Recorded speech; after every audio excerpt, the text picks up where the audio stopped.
Oh, we going live. We together. I woke up with a horrible headache and my neck feels like it's locked. Hurts. And that's okay. I'm just letting you know if I'm a little bit more down, that's probably I don't think I will be, but it definitely goes. I don't know what I'm saying, I guess. Now listen, I've actually had, just so you guys know, we've had some amazing people in our community who are like independent travel agents, are travel agents for big places. um, I actually looked into it. There is actually a way for us to do this cruise. I'm not kidding. There's a way for us to do it as a big group. I had to figure out the logistics of like how to make sure every single person that comes is able to be a part of the group and how many people we can have. But we could literally legitimately do this cruise. I probably am. I'm having a lot of symptoms today, but I'm okay. I think I took my medicine, my ibuprofen is my medicine that I made it, and I'm good. So we got to do it, man. I'm not gonna keep teasing you. I'm being dead serious. If we get a serious head count, we could probably make it work, and it would be super cheap for everybody because we'd have a huge party coming. So just be some chipping. I'll tell you this. I know this is kind of coming out of left field, but I'm just gonna tell you guys. Like I really do feel I really care about you guys. Like I feel like I have to defend you guys sometimes. And I know you're not asking for that. And I'm not looking for like anything from telling you this. I just hope you know that you matter to me and our community matters. And it's just like a part of me. And so I just want you to know that I feel really protective of our community. It just feels like it's a part of me to protect you guys and make sure that we don't have, like it's the internet. There's gonna be lots of toxicity and things of that nature, but that doesn't change the fact that I care about you and I care about our community so much that I'm willing to fight for it and I'm willing to make sure that this stays safe. And this doesn't really have a main point. I just had to say that out loud because you guys have been a part of my life and you're here and we go through this stuff together. So just know that you really are a part of my heart. I might not be able to answer all the emails or your comments. That doesn't mean I don't care about you. I wish I could. I really wish I had enough time to just literally respond to everybody, and have that. But just know that like I want to protect our community and I hope it stays a very safe place. I know that talking about other crimes probably is going to be pretty controversial, and that's okay. We're all allowed to have our opinions, but it just matters to me that you guys know how real our community is. This is not just like a YouTube channel. You know what I mean? This isn't just like I don't know how to explain what I mean, but it just is. That's not just this like cool thing. Like I really believe in our community, so just know that. Today, just I know I kind of bust through that, but I just want you to know. Today, we are going to go into Rick Wright. He's only got about 2 hours and 30 minutes. And with this, it's only 2 hours, 30 minutes. So we're going to watch the whole thing. We're almost done. Just so you guys know, you guys have been amazing. We only have maybe 2 or 3 more videos tops. Yes, I did skip over some stuff. When it comes to Chads, we'll probably do the same thing because I know a lot of it is repeat. We're going to highlight. We're going to have to highlight. And even if it goes a little bit past next week, we're just still going to go through it. So I just want you guys to know I appreciate you. I'm happy you're all here. I've got to know your names. You guys have been showing your personalities. We've been laughing. We cry. And again, we're always going to have people who come in and say what they want about what I'm doing, what we've created, whatever. I don't care. I don't care about people talking crap. If they do it in the chat, though, we're going to address them, and that's okay.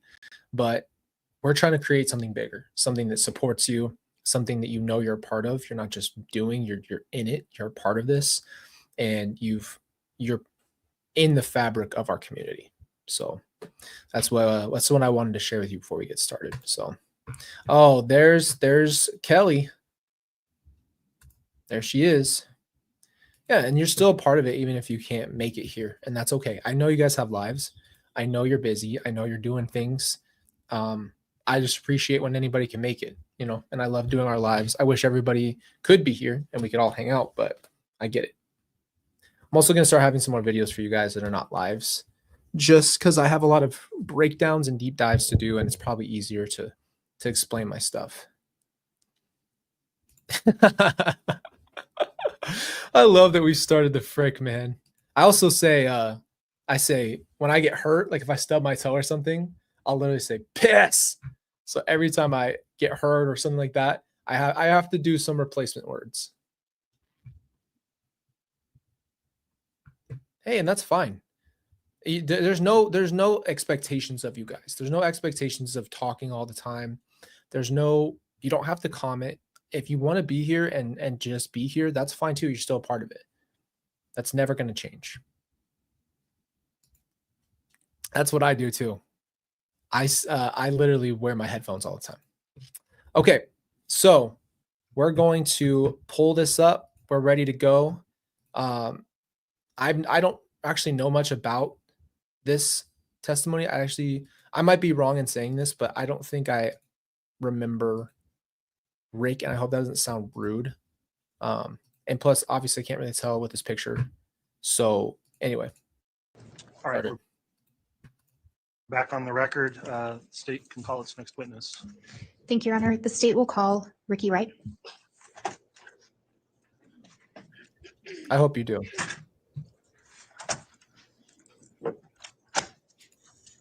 Oh, you can be a lurker. That's fine. How are you today? I still say it. For this one, no. I testified in this. Like I told you guys, the reason we're doing this is because I've never watched this. I don't know. Almost all of this is brand new information. Literally, every time I've heard someone testify, it's all new information. That's why I'm in shock. Oh yeah, it's hard to lurk when your arms are that big. When you can't even scratch your own back because your arms are so big. It's hard to be a lurker.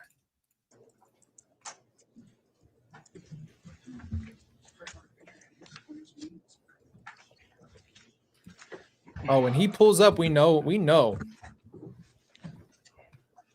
All right, before we get started with the examination, let me just inquire as to the witness who's now been sworn.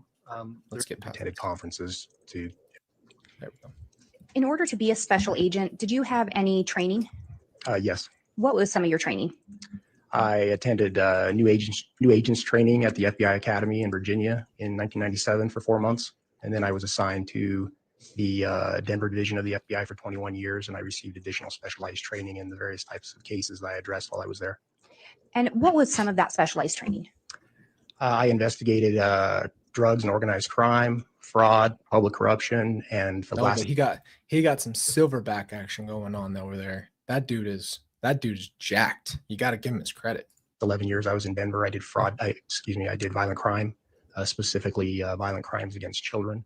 And I received throughout that 21 years various specialized training and attended conferences to receive additional training on how to address those kinds of cases. And with the last 11 years, was your focus then mainly on crimes involving children? Yes, I was the violent crimes against children coordinator. That's the worst part. I'm so nice to him, and he roasts the crap out of me. He has just toasted me. In Denver for those last 11 years, from 2007 until 2018. And I investigated crimes involving missing, abducted, and trafficked children. As the violent crimes against children coordinator, I helped coordinate the FBI's response for the territory of the Denver division involving cases of that nature, and that territory was all of Colorado and Wyoming. Me too, man. And after working in Colorado, did you continue to work with the FBI? Yes, in late 2018, I transferred from the Denver division to the Salt Lake division and was assigned to the Pocatello resident agency in Pocatello, Idaho. And with regard to that resident agency, what areas did you cover? So that resident agency is, it's just 5 agents at that time. 3 of them handled criminal matters, and the 3 criminal investigators, of which I was one, handled all general criminal cases in eastern Idaho. I think it was about 17 counties. At some point while working at that Pocatello, I guess, would it be a field office or? So we called it a resident agency or an RA. We finished that. I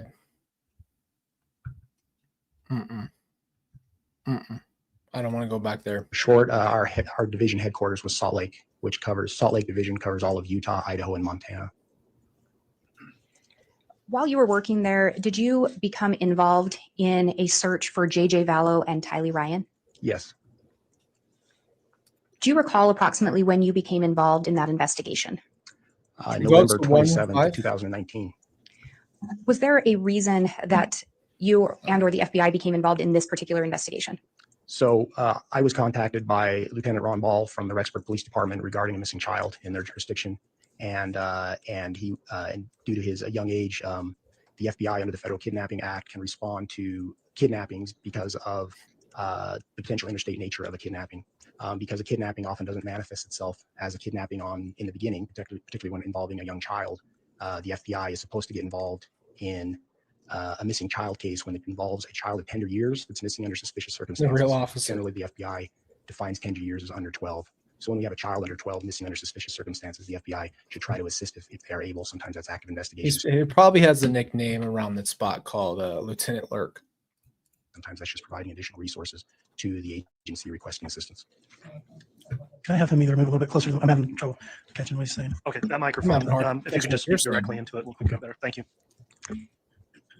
And you talk about a child of tender years under 12. Initially, when you became involved in the investigation, was it only reported that JJ Vallow was missing? Yes, the Rexburg Police Oh, Department she's trying to get close and get that hard sniff.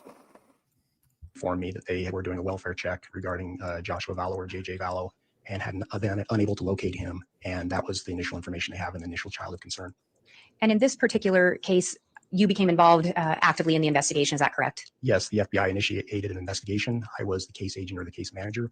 There was another agent. We're at 1.5 right now. And the only thing is everybody else sounds decently normal. Yes, a little fast paced. But when the defense attorney talks, it's just mush. It's so just microphone in a throat kind of thing. It's just, I don't understand that. Why does he sound so different than everybody else? In the Pocatello resident agency named Travis Homer, who was also a case agent on the investigation. At some point during the investigation, did you also learn that Tylee Ryan was missing? Yes, fairly early on, we determined that JJ Vallow's sibling, Tylee Ryan, could not be located. However, initially that was believed that she was still in Arizona, where the family had previously resided, but no one had. They're going fast. They're talking normal or faster than normal. And you talk about being contacted by Ron Ball with the Rexburg Police Department. Do you know if there were other agencies involved in the investigation? Yeah, the investigation of JJ Vallow was primarily the Rexburg Police Department. However, there are other agencies, including the Fremont County Sheriff's Office and 2 police departments in Arizona that were investigating. That had investigations that had a connection to the Rexburg Police Department's investigation. And do you know what incidents those other agencies were looking into? Yes. And what were those? The Fremont County Sheriff's Office was probing the death of Tammy Daybell that was in their jurisdiction. And the Chandler Police Department was looking into the death of the husband of Lori Vallow, who was residing in Arizona in the Chandler area, or was there, and that's where he died. And then the Gilbert Police Department was looking into a shooting that had happened in their jurisdiction against Brandon Boudreaux. Someone had fired a weapon at him. So would it be fair to say that this turned into a joint investigation? Yes. Do you recall at some point in your investigation meeting with an individual named Ian Pulowski? Yes. Did you determine who Ian Pulowski is? He was the husband of Melanie Pulowski, and she had previously been Melanie Boudreaux. Did you in fact conduct an interview of Ian Pulowski? I did. I spoke with him at the Rexburg Police Department. Other investigators were also present with the Rexburg Police Department, but I spoke with him on December 5th, 2019. After speaking with him, did your concern for the children's safety increase? Yes, it I did. love that, Faith. Did you end up requesting Ian do anything or Mr. Pulowski do anything to assist in the investigation? The Rexburg Police Department and I requested that he continue to provide additional information if possible. Should I get what's that dude's name? I'll get Chris Hemsworth, Michael B. Jordan. One of my guys I like that's a cool actor. I really don't know, to be honest with you. I'm just messing around. I have no idea. I never thought about a movie before, but to help us in locating the children. And he was also asked if he would consensually record conversations that he was a party to. Did he in fact agree to do that? He did. Did he in fact record some conversations 100%. or discussions? Yes, he did. Between that initial interview and about December 23rd Are of you talking to me? 2019, he What are you recorded doing? some conversations that he had with Careful, Melanie careful. Pulowski, as well as Lori Vallow. Give me Alex 1 Cox, second. and Chad Daybell. Hold on. Did you provide copies of those recordings to the investigators? Yes, the 1 recording second. device belonged to the Rexburg Police Department. That recording device was retrieved, and they extracted those recordings and maintained those in custody. And you had previously stated you were the case agent for the FBI investigation. Can you discuss a little bit about what the role of a case agent is? It's to conduct the investigation, but also at times to marshal additional resources to assist with that investigation. Sometimes the investigation can be conducted by one agent. Sometimes it requires additional resources within the office, and sometimes, of course, the FBI is a national organization and has quite a bit of resources, and so sometimes that involves requesting specialized resources from elsewhere in the FBI.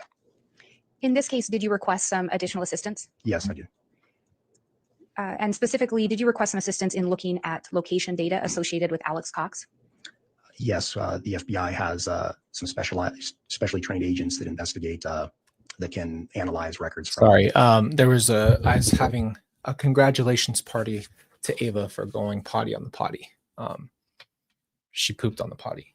She must have went up and said, "I have to poop," and did it. So I'm excited. She wanted to tell me because we've been working on that. So I'm proud of her. That was so cute though. She's super excited. All right, sorry, we're gonna keep going. I did miss that whole last couple of minutes. So Cellular records and other geolocation records, and that's called the Cellular Analysis Survey Team. It was a fairly small team at that time, maybe 25 or 30 agents around the country that had that specialized training, and we requested assistance from them. Did they in fact provide that assistance? Yes, they did. Do you know if there She's was a so specific excited. agent that was involved in assisting in this oh, case? by the way, just an update. She found some kid scissors 2 days ago. She has bangs, cut her bangs like a little kid does, and so Kelsey took them to get their hair cut yesterday. Both Riley and Ava got bangs, but Ava luckily had her hair saved because she cut that thing. So it's a lot of growing up going on around here. It's cute. Yes, there was. And who was that?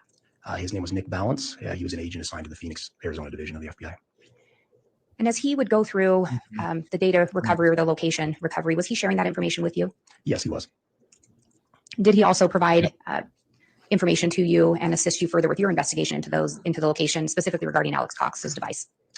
Yes, he did. I did when I was like 2 when too. the records would come in for various phones that we had requested from the carriers, or for sometimes Google or other location information, that would go to him for analysis, and he was. I don't even feeding know that if you could information handle seeing him. He is a chunk. That boy is so chunky. to us to give us potential avenues of investigation. At some point, he provided some additional information regarding that to me that I also look at myself. And when you looked at that information, do you recall what dates you looked at, or if there were specific dates you focused on, a time period? I did. So No, he seriously. had given us multiple dates, particularly around the month of September, which became of interest to us. As we were specifically That's so trying to narrow cute. down when the children had last been seen and what had happened to them. And he had given us much of that data as it was coming in. But at some point, I requested that he provide everything from September 1st of 2019 He is a for the whole chunk. month of September to me. So he was able to give me that until almost basically the end of September 30th that evening. And he provided that entire record to me so that I could go through it. At a later date, he also provided the entire month of October to me as well. I want to ask you guys while you're here real quick, total side note, but I want to listen, and obviously we'll talk about what's going on. But would you guys like to do a night of fun lives? One night a week. We just let all the tension out. We go in and we just have fun stuff. We'll play on ChatGPT. We can do whatever we want every time. We can just make our own fun thing. What do you guys think about that? Why don't you give me a 1 in the chat if you want to do that? 1 for yes, 2 for no. Just easy so it's fast for you guys.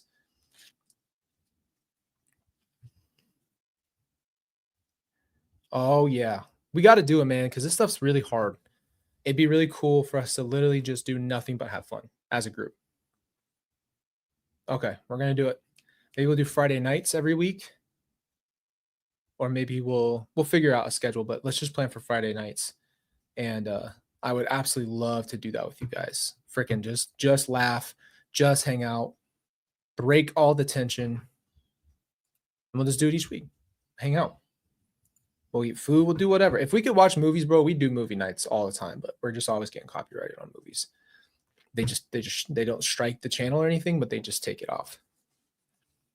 All right, let's do it. Oh boy. Yeah, we can't go that far, huh? We can't get that deep here. Oh man. That's okay. Just be nice to break the tension, huh? Be super nice to get a break. Oh, we'll watch the Terminator as a group. Maybe we'll watch a clipped version of it with everything changed. I think so. I actually looked into Twitch for you guys. I was just gonna get a Twitch, and I couldn't figure out. There's still some copyright issues over there, but that's fine. I just don't want the video to go down. That's the problem. If we watched Evan Almighty and someone hasn't seen it, and you heard that interview, you would be in shock with how stupid the comparison to that movie is. There's no, it's a literal parody of what's his name? Steve Carell, Michael Scott, whatever. Greetings from Austin. As a special education teacher, I am appalled by how JJ was treated by your mom. My sympathies, fellow texts. In the question, has Lori acknowledged the condition of Tylee and JJ's bodies were found? Apologies. No, she has not. She just knows that that's what it is, but she just refuses to admit that it's true, and she refuses to admit that anything happened bad. She claims that, I'm gonna have to be very careful when I say this, but she claims Christy's going at Ray. Oh man, I can't tell you how many times we've done it. Oh, I'd watch Twilight with you. I'm not gonna lie, I watch those movies a lot. I try to be like Taylor Lautner and get ripped. I forgot what I was freaking talking about. Oh yeah, she told everybody that Tylee unalived JJ, then unalived herself, and then she ran out crying, was so broken over it, and then left the bodies for someone else to take care of it. That's the basis of her story without getting too deep into it. Investigator Wright, in preparation for your testimony today, did you assist in preparing a summary exhibit? If Yes, I you haven't seen Twilight and you watch it, a lot of what I've been telling you about Lori will make more sense. A lot of stuff that she likes and believes is from a lot of these movies. I mean, we just found out that Chad thinks he's Harry Potter. Homie's stuck under the chair. He's so locked away because his family is occupying his time. All he wants to do is be with the goddess. That's all he wants. He was trapped in his own family with his own wife and his own kids. He was trapped. That's how he felt. And is that a PowerPoint presentation? Yes. Do you believe if you were shown what's purported to be the slides contained in that PowerPoint presentation that you would recognize those? Yes, I do. Your Honor, I'm going to ask that, and defense has a copy of this. It's been marked as State's Exhibit 299. I'd ask that the witness be shown this, and I will grab the courtesy copy for the court. However, this is a actual PowerPoint contained on a jump drive, so these are just printed out slides. All right, thank you, Ms. Blake. Goodness, Lori whore. And Investigator Wright, if I can just have you flip through those. Goddess. Goodness, Lori whore. Yeah, they're talking fast because we're on 1.5. Right? But that shows you what he thinks about himself. He thinks he's like a powerful being who's being mistreated. So that just tells you the psychologically that explains to you exactly what he thinks about himself. He's an isolated, treated badly, but is like the most important. Oh, don't say that to me. I just watched Creed 2. It had me doing push-ups. I was like, bro, I'm trying to be like Victor. Victor is ridiculous with it.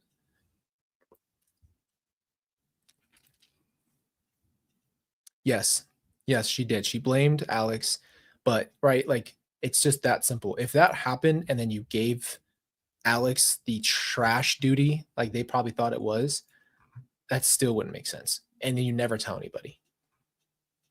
You never say a word to anybody. You never call the cops. You never call a family member. You never tell them that Tylee and JJ are gone. You just leave them in the backyard. And she said, I had no idea where they were. So then why the hell, when Chad Daybell called you and said they're searching the house, did you go outside or inside? Why were you scared? How'd you know? You didn't know where they got left. And then you spent months on the floor crying. Actually, you didn't even have time for months because you went straight to Hawaii 3 weeks after Tammy. So anyway, I just pick it apart even though she's not here because it's just so ridiculous.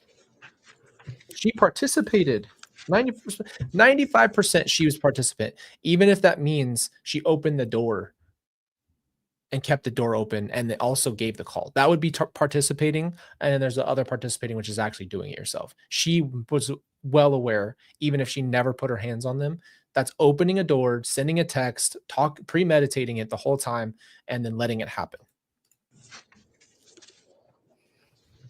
And do those appear to be an accurate representation of the PowerPoint presentation? Yes, they do. And would those assist, or would the PowerPoint assist today in your testimony? Yes. Your Honor, I would move for the admission of State's Exhibit 299. Any objection? Man, blood, hearing aid. Yes. Exactly. So I just got so used to calling you Special Agent Wright. You're now a contract special investigator. What should I call you, Mr. Wright or? Yeah, Mr. Wright is fine. Okay, thank you. So, Mr. Wright, Everybody's been looking for Mr. Wright, not me though. you made this PowerPoint, and it looks like I got it early in the morning. When did you finish up this PowerPoint? I worked with prosecutors to put that together Yep. last night. Last night you were working with them to put this That together? doesn't happen, by the way. That Did doesn't they give you happen. some idea about how the case has been going so far? No, They didn't tell you the things that they needed to get out of this PowerPoint because of maybe some holes in their case that they Hey, had? I can hear him. Gosh dang. Yeah, we're still at 1.5. This is the first time we've heard his voice in a normal Or- way. they helped. This was put together to help me put together information that I had to testify to in my knowledge. But you didn't speak with them about other agents that may have testified? No. Because you specifically brought up Mr. Balance, or Yeah, sorry, Special Agent Balance. watching it together. That his testimony didn't come up in your discussions last night? No, the contents of his testimony did not come up. And no other context of things that other people may have testified previously came up last night? No. I'm satisfied. I'm not going to object to Thought about it. It's possible. I just, that when I heard Ray explain it, it was really almost too much to handle. I did sob in front of you guys. I couldn't bear that knowing more, but also at the same time it healed me more because now I have no questions. Then that's a big deal because then you don't harbor on it. You don't go back and forth trying to figure things out. It's a possibility. Right now we're really pretty close to there's not too many more people that we're going to listen to in Lori's, and we're going to watch the closing statements and the sentencing itself. So yeah, just to answer your question, I've been I want you to know that I will be, and we're going to talk right after. I could possibly stream after with you guys, just so I feel like I want you to be a part of it the best you can. I know you guys can't be there, which is fine, but maybe just be able to share the raw feelings in that moment. I can only imagine how different that call with Lori should have gone exactly. Oh my gosh, you're absolutely right. If I knew this, I wouldn't have been respectful to her answers at all. And I don't think I was respectful of anything she said. I just mean that I held my tongue the entire interview because I know that she would have turned all of it off had she felt threatened. So I had to interview her in a very, very specific way, which was unbelievably reserved. And I was trying to listen. I was asking questions. I was willing to listen. And the fact that she pitched that to me, had I heard this, it was already bad then before I knew how involved she was. But it's just real life. A lot of people jumped on and said, this sounds like a premeditated phone call. Yeah, no, I called Lori to tell her we should play this game 5 years later after she unalived my entire family. It's good thinking. to the PowerPoint. All right, thank you, Mr. Thomas. So State's Exhibit 299, which is a PowerPoint presentation, jump drive will be admitted. Your Honor, I would request permission to publish. You can publish. I will submit the jump drive to the court after the publication, if that works for the court. And on this first slide here, we're seeing a phone number and a Gmail account. Are those the ones that were associated with the location data that you looked at, the device that you were reviewing? Yes.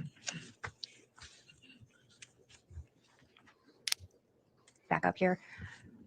And you indicated that you started your review or focused on. So if I ever talk to her again, I would probably do it to get my piece this time. I know she's not going to change her answer. I'm never going to ask for that again. I'm never going to believe that she's going to do the right thing. But what I would do is probably finally let it out. I'd probably let it out on my own for me. I wouldn't probably scream at her, even though I'd probably want to. I would just, if I felt like I needed to say something, it would be for me for once. I wouldn't do it for her. I wouldn't try to figure out answers. I would possibly ask her some questions because when I first interviewed her, she hadn't had Charles's and Brandon's, so I knew she was trying to save herself. So if I talked to her again, it would come from a place of everything's out on the table. I've listened to these trials. I know what happened, and I wouldn't take anything that she says. I wouldn't take her crap at all, and I wouldn't try to even prove her wrong. I would just not let her. I know that's not true, and but she'd lose it. She'd lose it. It'd really just be for me though. I'm never gonna let that woman manipulate me again in my life or feel bad for her. I just let her go, and you know, I would do it. I would freaking just tell her that I know you're lying, and that would be for me. That's it. So we're listening to him right now. It's Judge Boyce, and he is the Idaho judge for both Chad and Lori. If you guys remember, they were supposed to have a joint. They were supposed to have a joint trial. They're supposed to be both of them on trial at the same time, and then they split them. So then you had 20. This happened in 2020. It actually happened all in 2019, but all this, the arrests, all that stuff was 2020. They both got arrested at different points in 2020, and then their trials where Lori was 23, Chad was back to back the next year on 24. Both were in April. And then we jumped into 25, and you get Charles and Brandon in the same year. So it's pretty crazy how many trials there's actually been here. On the month of September 1st, prior to looking at the October, were you able to determine what date it appeared Alex's device first appeared in Idaho? The first time it appeared here, in which it appeared he started residing here, was September 1st in the evening. And were you able to determine at some point through the investigation where his phone appeared to be residing or mainly at during the 1st of September? So I think there was a request to split them, but I also think though that they were splitting it out because of how much information it was. That's what I think but I don't know for a fact.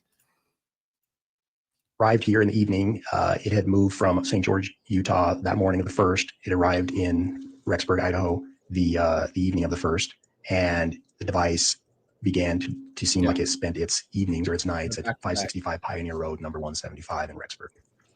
At some point, did the device appear to start spending the night somewhere else? Yes, beginning September 5th, it began to go to another unit within the complex, and that was Unit 107. But between September 1st and up until September 5th, it appeared to stay the night at the 175. Yes, it appeared to only be associated with 175. It's way worse than I thought. All of this is way worse. It always gets worse, but During your investigation, did you end up focusing in on certain dates in September? Yes. And the first date we see here is Sunday, September 8th of 2019. Was there a reason that was a date that you focused in on? yeah. During the course of the investigation, we had obtained some information that a photograph of Lori Vallow, of Tylee Ryan on that date at Yellowstone National Park. And we were trying to narrow down the place and date and time the children were last seen. And up until that point, we had not been able to find information of what had happened to Tylee Ryan after that photograph was taken. So in looking at what we're seeing here, can you take us through what's on this slide? So I had gone through these data points, really data point to data point. Sometimes there's one or more minutes. Sometimes there's one every few minutes. Sometimes it can be hours between data points in some cases. And my intention here was to go through these data points as it traveled up to Yellowstone, because the device went to Yellowstone that day as well, and try to determine what possible investigative steps could be taken along that route, or particularly after that photograph was taken, that might lead us to more information about where Tylee had gone. Yeah, that's so hard that they have to try to figure this stuff out. I mean,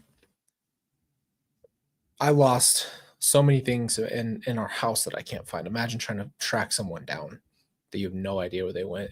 I can't imagine that. And that's really hard. You know, you have to understand all the hours they put in to try to find the kids. It's a lot of hours, days on days, weeks on weeks, months on months. And with these slides, could there be some data points that are not included? Yes. And I guess for the benefit of the jury, when we talk about data points, do you know where that information is retrieved, or are there different types of data points? Yes, there are. So Nick Balance had warrants have been served on the carrier for the phone, the cellular carrier, as well as Google for the Google account, which was associated with that same phone.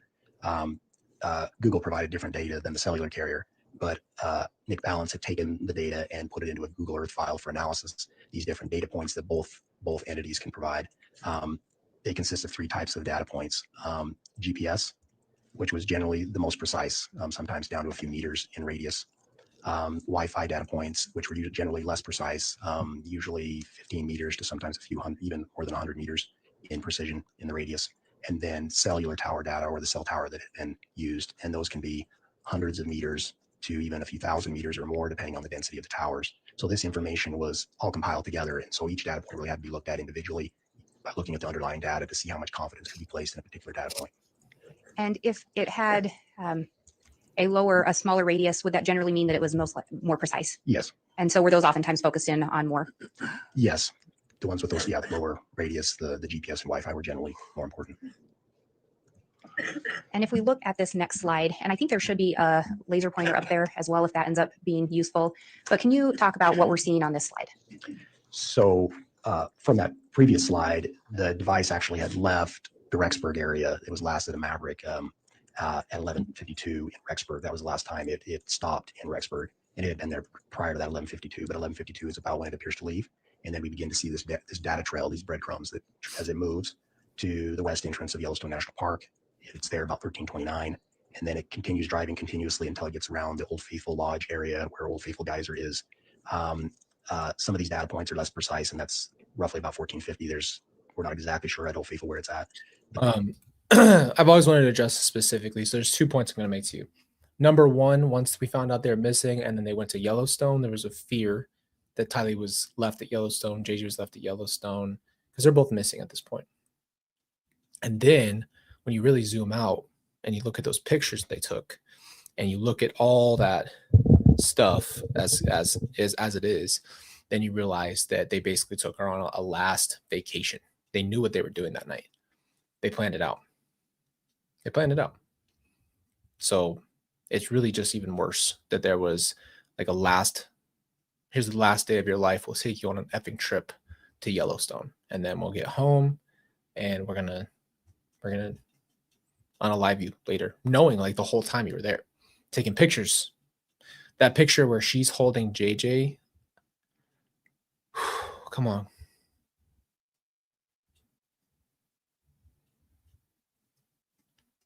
When she's holding JJ and he's in the back smiling, that haunts me, man. That's really hard. It's a really hard picture to look at because they knew exactly what they were doing. It's literally like a horror movie. Like the demon is standing behind them. Literally. The one, by the way, the one who did all that was just right behind both of them smiling, knowing exactly what he was going to do that night. Then we do get some more specific data points, 1504 around the Old Faithful Lodge cafeteria, and then after that around the Old Faithful Geyser Rim, and then later in the parking lot at Old Faithful until about 1627. Then the device ends up traveling from that point further into the park down near Lewis Lake, and then it reverses track out the way it came to the west entrance, which it arrives at 1840, and makes one more stop in West Yellowstone, the town itself, in a commercial area near this Buckaroo Bill's Barbecue Grill. It seems to be right around that point. We got to do the cruise, man. And then based on that information, what would we be seeing in this slide? So these are some of those data points I was talking about from specifically at Old Faithful Geyser. So up in this corner here, the upper left corner is actually the Old Faithful Geyser. This building here is the Old Faithful Lodge cafeteria. Right outside of Rexburg. So you drive a little bit down the road, and Bear World is a place where you literally drive through, and there's bears and other animals like free, and the bears come out to your car and stuff. So just shows you they both wanted to put. They knew what they were doing. Boardwalk around the geyser where people watch the geyser as it goes off. Around between 1504 and 1522, we saw these data points around, and they had a low enough margin, a low enough radius that helped me have confidence that it was around the cafeteria. And then starting about 1542, we see this large cluster of data points, and most of these are GPS data points, and it clusters around this particular spot. After 1604, the next data point appreciate is having around you. 1652 in the park, 1615 in the parking lot, and by 1627, it appears to be pulling out of the parking lot and traveling eastbound. I'm sorry, Bree. And through the It's a really cool investigation, place. did you focus in on the boardwalk area? So there were some photographs on a iCloud account associated or attributed to Lori Vallow, and that was the Lori for Style iCloud account. Within that account, some photographs had been retrieved in the course of the investigation, and the photographs of both JJ, Tylee, and Alex Cox appears to be taken on the boardwalk at Yellowstone at Old Faithful Geyser.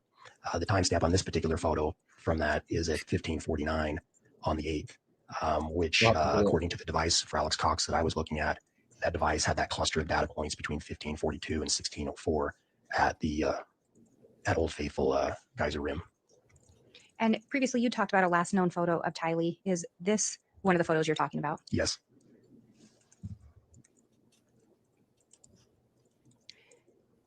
And looking at the next slide, and I'll just make a note, we have times on here. These are in military time. Is that correct? Yes. So with the higher numbers, that starts putting us afternoon. Yes, So after- from after 1 o'clock 12. would be 13 Yes. and so on. Correct. And what are we seeing in this particular slide? So this is an overhead map view of Yellowstone National Park. Up in this upper left corner is the Old Faithful Geyser area, the lodge area. And this is US 287. It may have highway, may actually have other names in different sections, but it continues on. It's a paved highway that ends up going past Yellowstone Lake, which is here, and this is Lewis Lake here. The device begins to travel east, and it continues until it turns south. It continues on this road until 1712 on the 8th, and then it appears to turn back and reverse course and go back out. Near this turnaround spot, fortunately, there's quite a bit of the data points are very precise and frequent. Even in this case, you can see multiple at 1712. That it appears from my review that the vehicle couldn't have stopped for any duration, really much of any duration there, and had immediately probably just done a U-turn in the middle of the highway or something similar and had reversed course and was heading back. And so the goal of my review here was to try to identify potential areas for follow-up investigation. And based on this, it did not appear that the vehicle stopped for any duration within the park other than at the lodge. And the only other time it stopped for any duration was at West Yellowstone near that commercial business area after it left the park. And although there are gaps in the data, like here's an example of gaps, the drive time between the gaps was consistent with the break in the gaps. So the vehicle appeared to be traveling at least as fast as a normal driving vehicle should be moving through the park. And round trip from here to this point and then back out to the west entrance is about a 2-hour, 50-minute drive. And according to the data points, it traveled that in 2 hours and 13 minutes. It's got to be a So under what would probably be expected. which is wild because I don't know how there's a lot of variables in traveling through the park. I don't know how far Yellowstone is from Rexburg, but in a big old F-150, there'd be some serious gas going down there. But wasn't at that point. No, they didn't have anybody's insurance money, so it's just Tylee's money and JJ's. That's how they paid for things, right? Because they wouldn't have had anything. So they're just using their money while they're right there in the car. Stole it. With traffic and other things, but it didn't seem like there was any pause of any duration, any deviation from the main road, and particularly no stop in an unpopulated or non-busy area that I could observe. And for the benefit of the jurors, 1712 would be about 5:12 p.m. 5:12 p.m. And then did you continue to look at some additional data points for September 8th? The hell did he have enough credit or whatever to get a $40K loan? Obviously, never planning on paying it back or expecting other people to pay it back when they got all the frickin' money from everybody. That was the plan, apparently. Yes. So after it leaves the west entrance to the park, it does make a stop in West Yellowstone itself. It's a commercial area. The closest business appeared to be this Buckaroo Bill's Barbecue Grill. I can't say if that's where it went, but it was there near that for about 17 minutes. And then the device starts moving again at driving speed. And again, along the route back, it didn't appear that there was enough data to support any kind of deviation or pause in the travel of any significant duration. The vehicle arrives back at 565 Pioneer Road, number 175, the residence for Lori Vallow at 20:37 or 8:37 p.m. 8:30. And based on what you reviewed with this data, did you come to a conclusion with regard to Tylee Ryan? Yes. So the initial information about us conducting additional investigation at Yellowstone, I couldn't identify much of any points to investigate there other than potentially along the route traveled. And that based on the photograph and her last known proof of life that she had, You mean Melanie? I had confidence that she had returned to this address at 8:37 p.m. And It's now that was Lori's our new point in our timeline that we needed to scrutinize our last known location for her. And then we see the information continuing on the slide to Monday, September 9th of 2019. And there's some data points listed there. Can you indicate what the significance of those is? So after it returns to 175 from Yellowstone, the device travels to a Maverick, which is a little less than a mile north of the residence, and it's there for about 10 minutes between 2143 and 2153. And then, although there are data points sometimes between these gaps, $9,000 in cash, bro.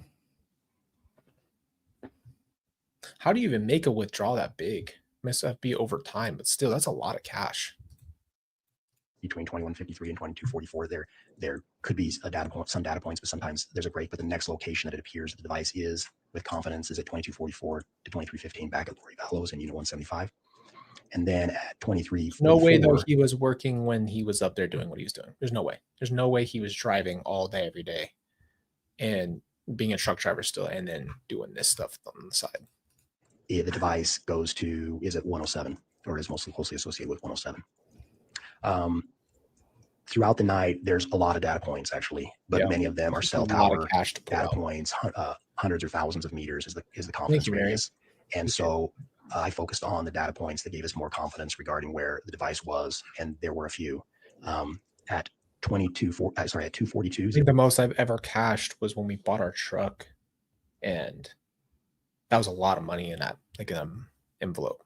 That was a lot. So it's even more than what he had, so that's a lot. Yeah, there's no way. They got there in September. He was pulling up everything. Oh, this is Alex's phone. Thank you, Ray. Actually, he kept saying Lori for Styles Gmail, so I didn't know whose phone this was. But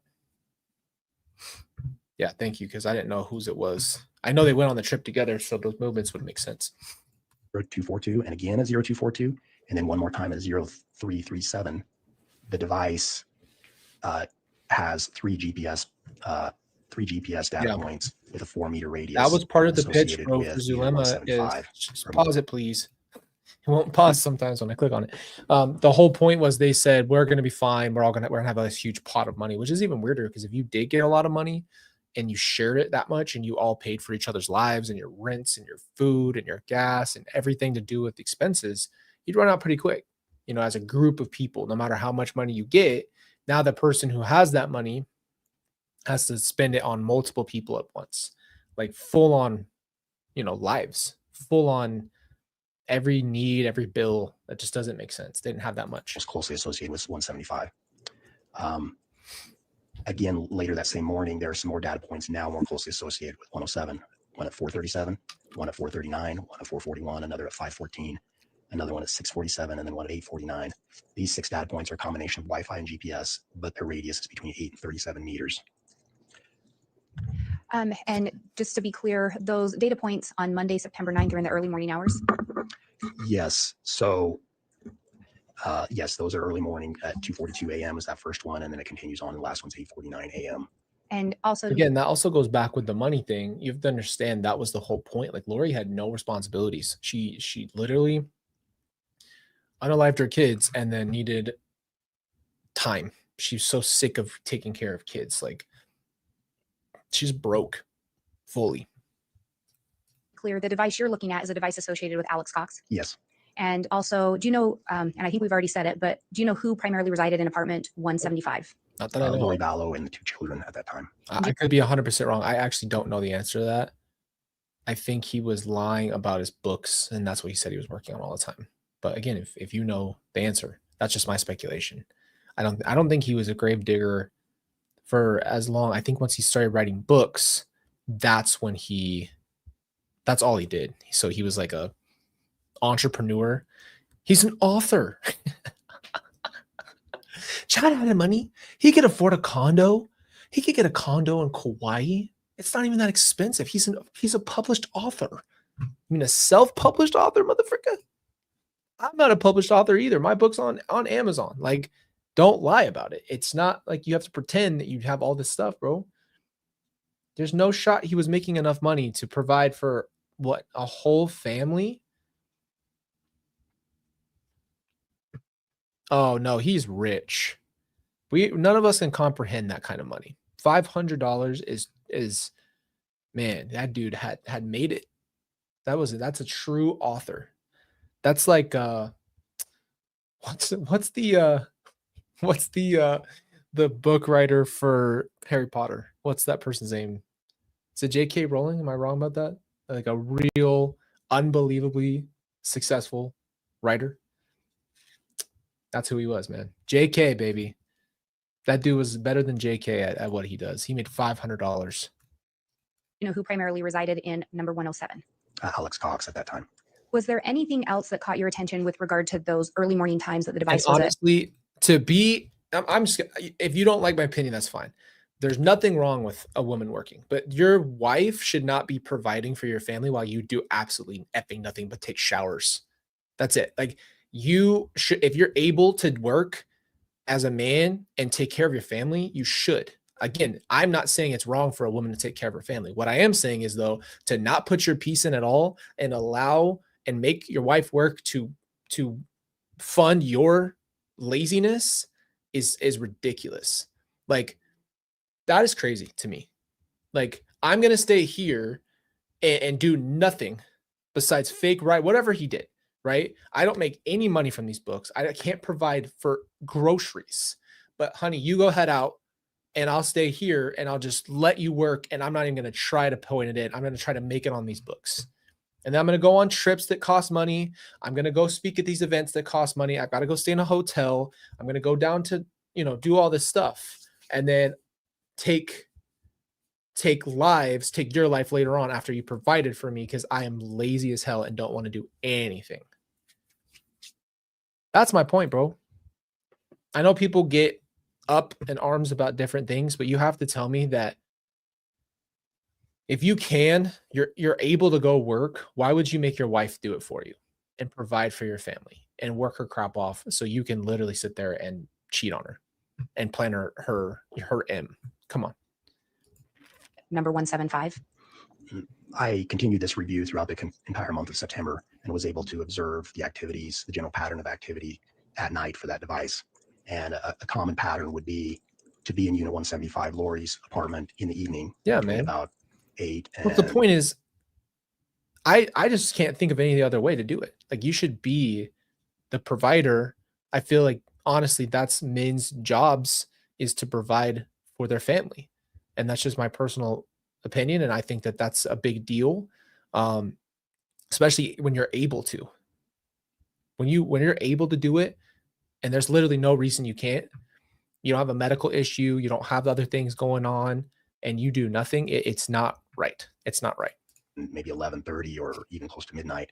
And then it seemed to depart. It would go over to 107 and stay there throughout the night and would not leave again until the morning or even sometimes noon the following day.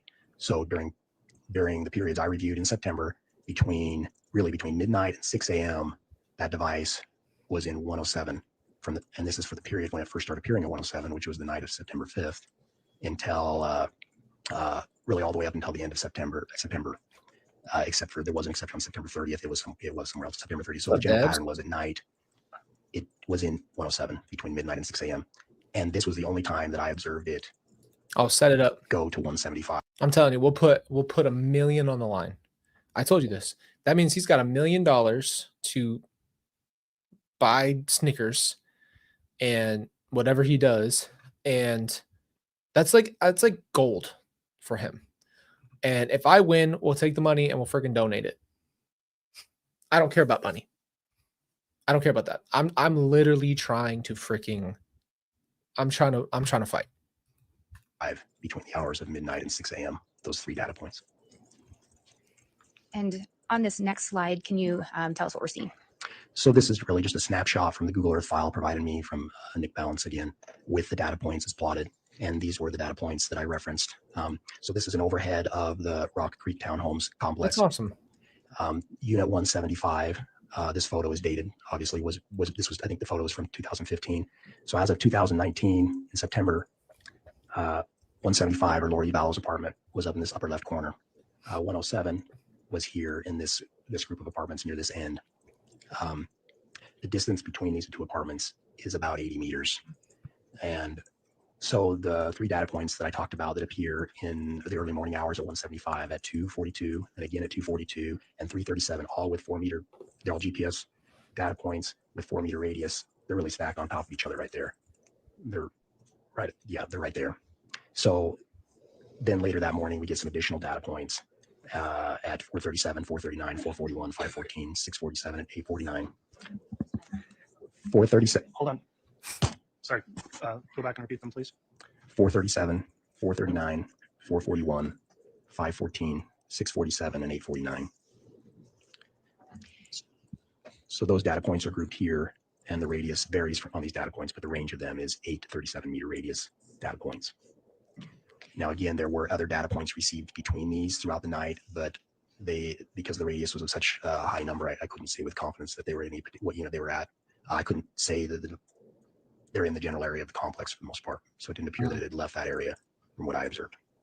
And because of the meter radius on these being less than the distance between the two apartments, is that why you'd focused in on these particular data points? Yes. So his movement. Did you then look at where the device was on Monday, September 9th of 2019? Yes. And what did you determine, or what did you learn? The device departs unit 107 at 565 Pioneer Road at approximately 9 a.m. And then we receive data points as it travels north in the Rexburg area to an address of 202 North, 1900 East in Rexburg. How about which this? Is located, My theory is this: people can send anybody money that they want. I think you literally just go in there and do it. Exactly. He was. But what they do is that people probably who want to get in. I'll give you an example. If a reporter wants to interview her, he could literally send a certain amount of things every month for as long as he wanted to, just to get into a relationship. Or if the same thing with a media company, if they want to talk to her, same thing. Some people are her fans, if you could believe it. I kid you not. There are people who are fans and like super fans of her and other people who have done stuff.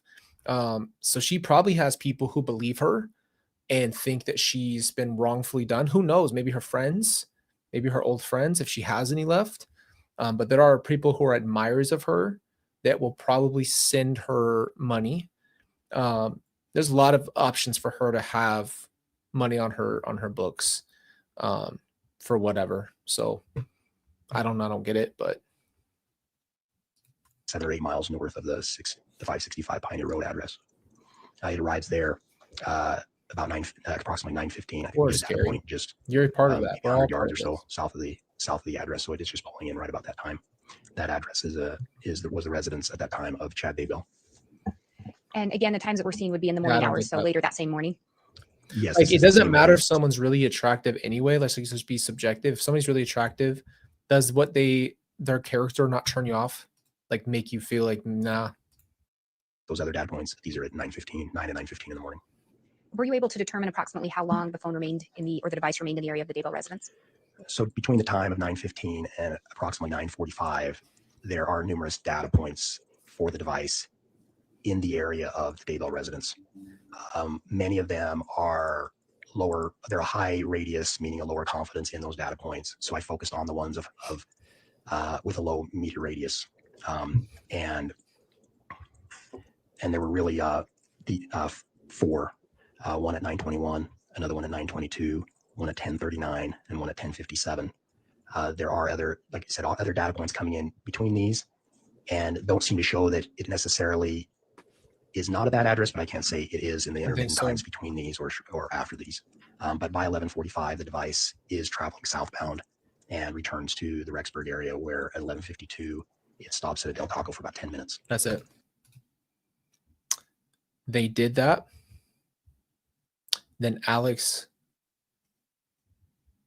So they do what they did to Tylee, which it's too much. But he leaves and goes to Del Taco and eats from a long, hard night of manual labor. He treats himself to some tacos as if you should even be able to function after that. It's just insane. I don't know, man. It's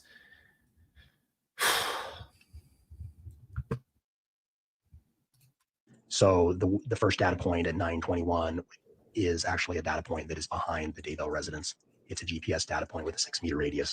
So for you guys who aren't West Coasters or from a different country or wherever, Del Taco literally is just a taco place. They also have their own burger, and when you order your tacos or whatever, a lot of things come with fries. It's kind of like an American Mexican food kind of thing, like a combined thing. you can say what you want about it, but regardless, he went and ate. Like, he did that to Tylee, his niece, that he's been actually close to. She stayed at his house on her own. He was with her all that time. Couldn't care less. Does what he does to her. Then takes her to the property. They do what they do. Then he just leaves and goes and eats right after he leaves.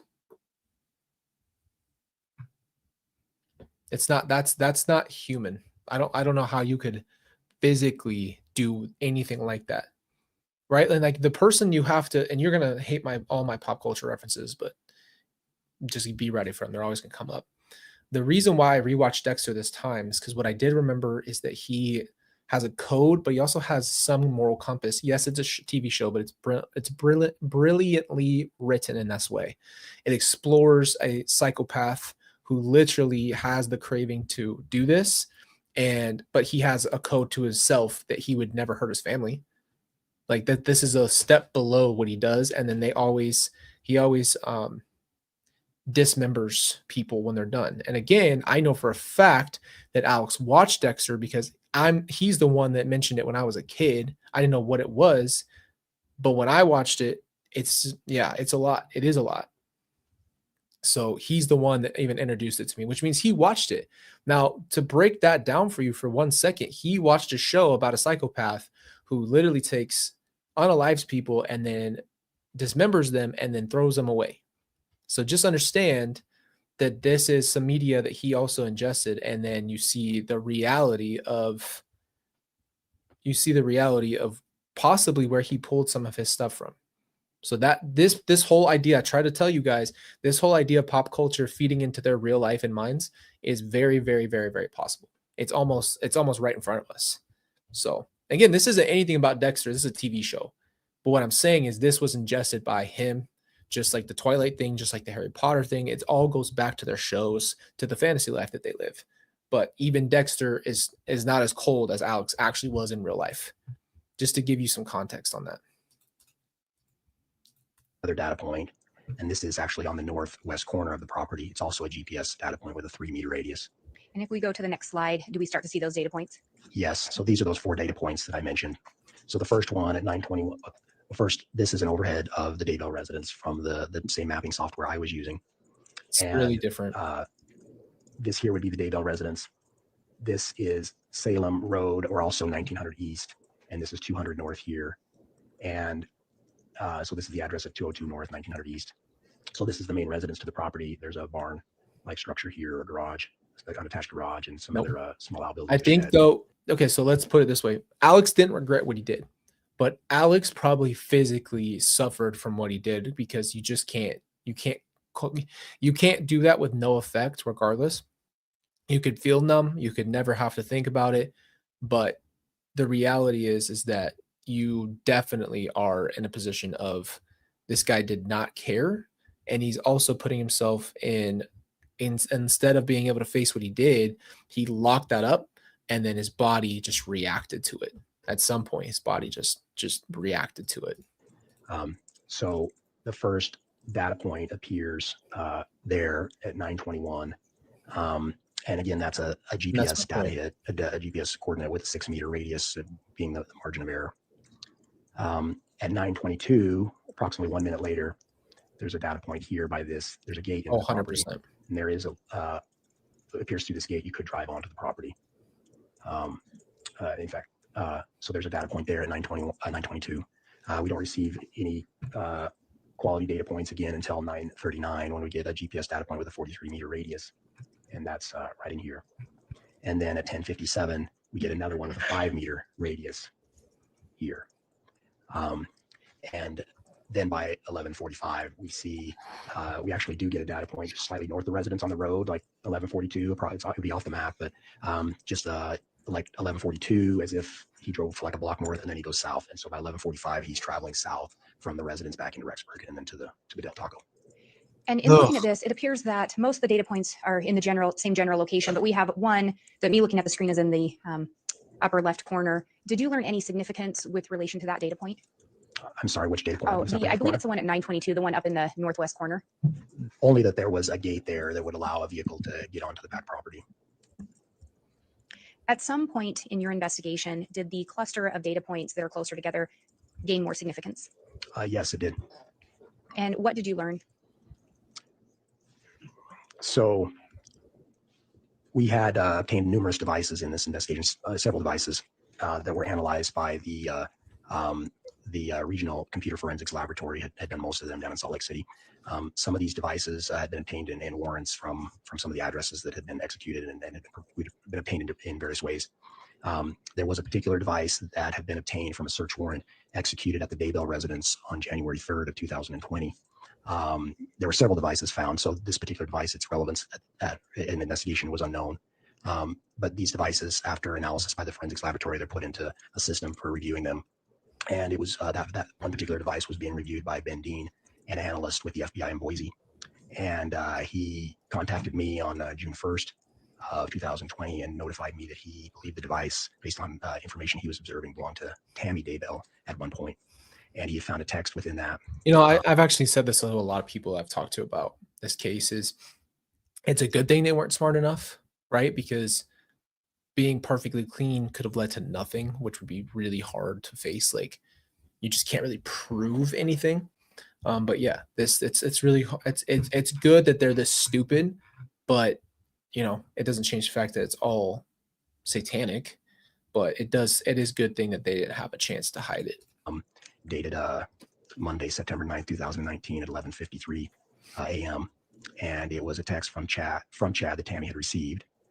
And the text indicated that Chad had been burning limb debris on a fire on the fire pit on the property, and that he had also killed a raccoon and had dug a hole and buried it. I got a couple things to point out here. Okay. Number one, they did this in the morning. Not at night, like I always thought. That would actually make more sense. This was in the morning, during the daylight hours, which blew my mind. So we're not just talking about, we're talking about in the literal daylight. Number two,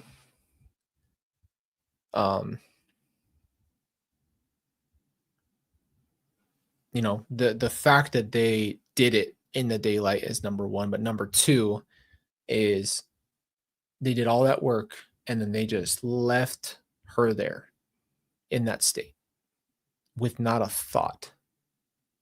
Not a thought. And also that shows you right there that he didn't do anything because he was out there in the morning, nowhere to go. They were just available to do it. So they did it together. And then they did that whole process. Yeah. Yep. So it's just the coldest, most disturbing thing I've ever seen in my life. And it's like they did it to people who were innocent, weaker than them, everything. They just did it. There's no reason to do what they did to anybody, but Tylee got treated like with hatred.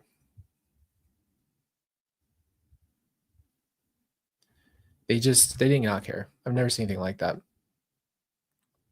She got the worst treatment of everybody. Nobody else was treated like her. That was hate. That was pure hate. You don't do that for no reason. Trust me. You don't do that for no reason.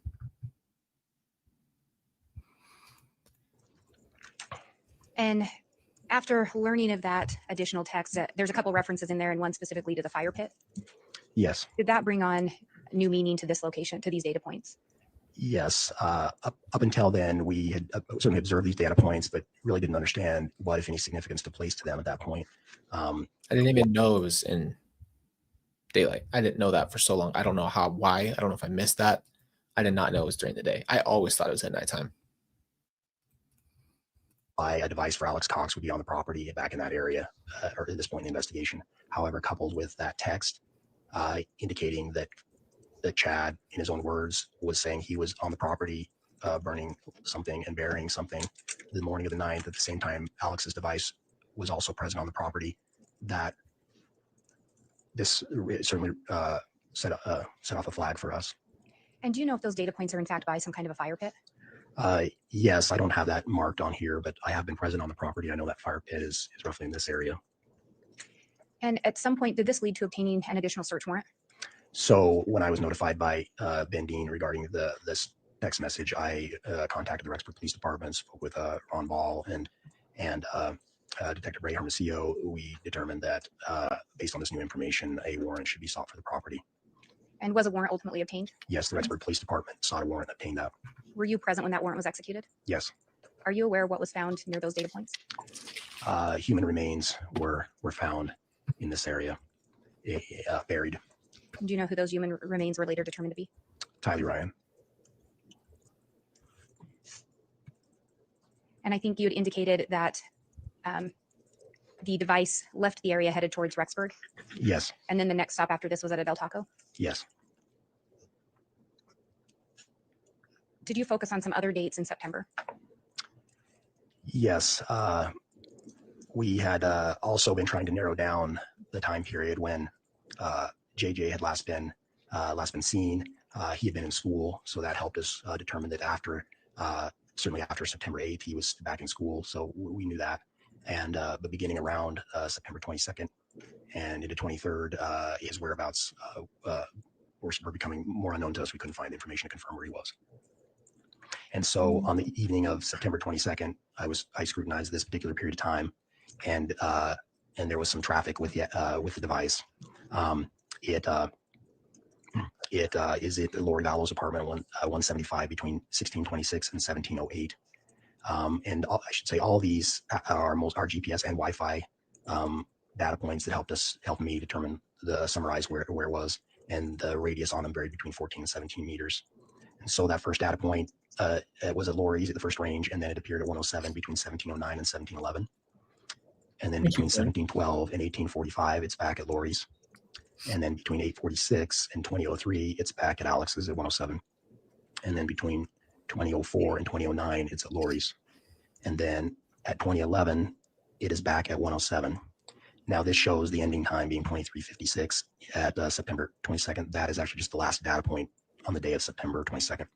The next data point appears at 0011, so at 11 minutes after midnight. So there's a 15-minute gap between those, and that was fairly common. Sometimes, again, they could be a minute or two apart, or sometimes longer in this case. So the next data point we get at 11 minutes after midnight, but it's still at 107. And it doesn't appear, we get no other information that it moves from 107 until 9:41 in the morning. So the span of time really, based on the data I observed, appears to be in 107 from 2011 on the night of the 22nd until 9:41 on the morning of the 23rd. And then did you continue to look at location data further into the day on the 23rd? Yes. So beginning at 9:41, the device departs Unit 107. It travels from 107 and north toward in Rexburg north to 202 north, 1900 east in Rexburg. So the Daybell residence. It arrives there approximately at 9:55. We get AM 6 data points between 9:55 in the morning and 10:12 around the Daybell residence, on or around the Daybell residence. And these are for a span of roughly 17 minutes. By 10:12, it appears to be departing the residence and traveling southbound back into Rexburg, and it goes to Lori Vallow's apartment and gets there at 10:22 and stays till 11:14. These data points vary in precision. Again, the first one at 9:55 is a Wi-Fi 50-meter radius that seems to show the device near the front of the property, near the garage. And then at 9:56, there's a GPS data point back by a pond that's on the property. And I call it a pond, but it's some kind of pit with, I think it sometimes has water and sometimes does not. And then at 10:02, there's also another GPS data point near that pond, and this is a 3-meter radius data point. And at 10:05, there's one now near the front door of the house, and this is Wi-Fi with a 68-meter radius, and then one at 10:07 near the front of the house, a 92-meter radius. And then the final one is at 10:12, and it's actually on the southwest corner of the property, really right in the middle of the intersection of Salem Road, which is 1900 east and 200 north. And that's a Wi-Fi 28-meter radius. And then after, like I told you guys, anybody who knows where this property is, has seen it or been there, knows that this is on the main road. Now it's a rural road. It's like not a it's just one way road or a two-way road down this place, but it's still on the corner. So if you're driving and this is the street, this is the house. So you can when you turn, the fence on your would be on your left side now. If you made a right, it'd be on your left side, and the backyard is literally wide open land. Wide open land. You can see everything. We were talking about effing 10 o'clock, 9 o'clock in the morning out there. How the hell did they get that done with nobody seeing it? Now, again, it's kind of out there. Yeah, like to the farmland. But that's this. The point is like this was done in the daylight. I don't know how the hell they did this. Even if you live in the most remote place in the world, it's still right there. Anybody could have just driven down that road and could have seen something. And 12, I don't have this on here. There's subsequent data points that as the device travels down to 565 Pioneer Road and gets there at 10:22. And so to be clear, Yeah. the device leaves from Alex Cox's residence up to Chad Daybell's residence. Yes. But you couldn't. Why would you do it in the day where it's like you're moving some big thing? You know what I mean? That's all I'm saying. Correct. And then the device returns to Lori Vallow's apartment. Yes. And on this next slide, can you tell us what this is? So this is a still image taken from that Google Earth of the Daybell property with those 6 data points on it, and shows their location. So again, this is the residence. The first one at 955, which is the Wi-Fi 50 meter radius, is this one near the garage. Now there's a garage here on the property and driveway. At 956, the device is here according to the data point, which it's GPS with a 4 meter radius. And then the next one is at 10:02, and that one that's there by the pond with a 3 meter radius. And then by 10:05, it's here, and that's a Wi-Fi 68 meter radius, so not as precise. And then at 10:07, it's right next to it, but that's a 92 meter radius and also Wi-Fi. And then the final one is this one at 10:12, and it's right in the intersection, Wi-Fi 28 meter radius. And again, after that, the device, there are additional data points that show that it's traveling south back into Rexburg. And did those data points by the pond at some point gain more significance in the investigation? Yes. And how so? When the warrant was executed on June 9th, 2020 at the Daybell residence, law enforcement was able to find human remains again in this area, which was later determined to be Tylee Ryan. And they also found human remains really next to or underneath this tree.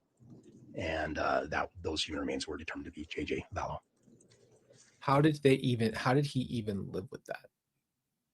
How did he live there? Lori was going over there all the time after. They were hanging out in the house, effing knowing exactly that Tyler and JJ are back there. How would that not bother you at all? How could you do it? Not only how could you do it in the first place, but how could you keep going?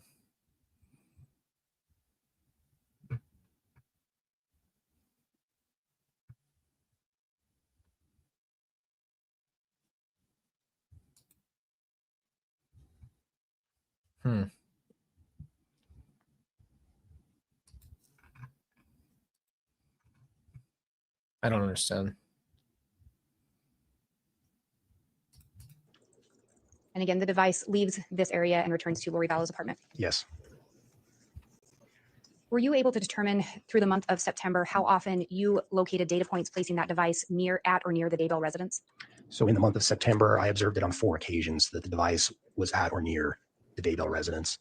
The first time was on September 6th, and that was for an 11-day period from 100% agree 12:42. with you, Melanie, but I could also give you the counter argument that if you were at least away from the property, you could pretend it didn't happen, I guess, or whatever you want to do. But in reality, it would probably be a little bit easier had you not been in the vicinity. I'm talking about going back to Chad's, knowing exactly that Tylee and JJ are back there. She knew. Lori won. We're never going to take this off of Lori. Please don't pretend that or don't think that she wasn't involved in everything. She was involved in everything. She knew exactly what was going on. She's a liar, but she's also a participant. 12:53, the device was there. Those particular data points seem to there's not many in that short period of time, but the few data points are clustered in the front yard or near the front door of the house. There weren't any back on the back of the property or anything like that. And then again on September 9th, as previously discussed, that's where we first saw some back on the property. And then again on September 23rd, we had those data points, including the ones back by the tree. And then there's another visit by the device on September 25th. And this is a 17-minute visit to the property. And those data points are similar to the one on September 6th. They're really just clustered near the front of the property or front door. You can't really say if it's even in the house or not. Did you also look at some data points associated with a window tinting shop? I did. So in the course of this review, we were trying to identify movements of the device and potential follow-up investigation and places that it went. And among the places that it went on three occasions, all short visits were on Monday, September 23rd at 1353 to 1358. The device appears to be at a Dan's Window Tinting, 2551 West, 6800 South. I hate to answer this question because it's really hard. Yes. I don't think they had any stop. I don't think that we can sit here and pretend that they had a limit. They thought that they were gods or pretended to be gods. They were not going to stop. I don't know how far it would have gone. There's really no knowing how far it would have gone. Especially if it just kept happening and nothing ever. I don't think you could ever be able to predict how bad it could have been, and if they never got caught, how far they thought they could go. In Rexburg. He returns to that same location on Wednesday, September 25th, but just for really a minute or two at 1902 to 1903. 902 and 903, excuse me. And then it comes back later that same day, 1157, 1159. And those are the only 3 times I observed that in September or October. And you had previously indicated that you were aware of an investigation into an attempted shooting of Brandon Boudreaux. Yes. And on this slide, do you recognize that Jeep?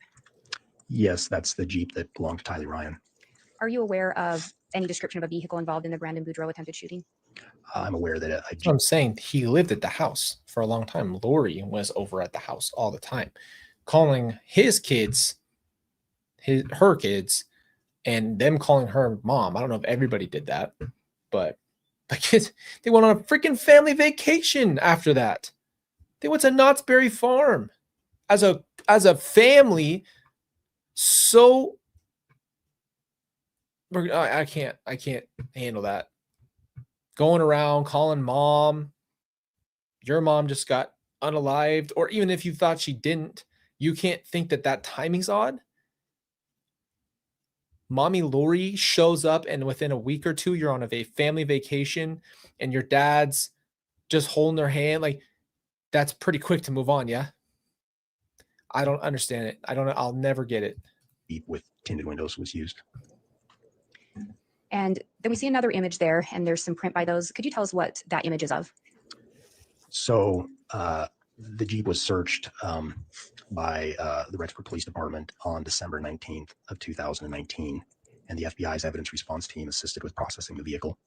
And so I was not present for this search, but at a later time, I went through the photographs taken of the inside of the Jeep. And you know why she says that, right? Because that's to make them be together. Which, ooh.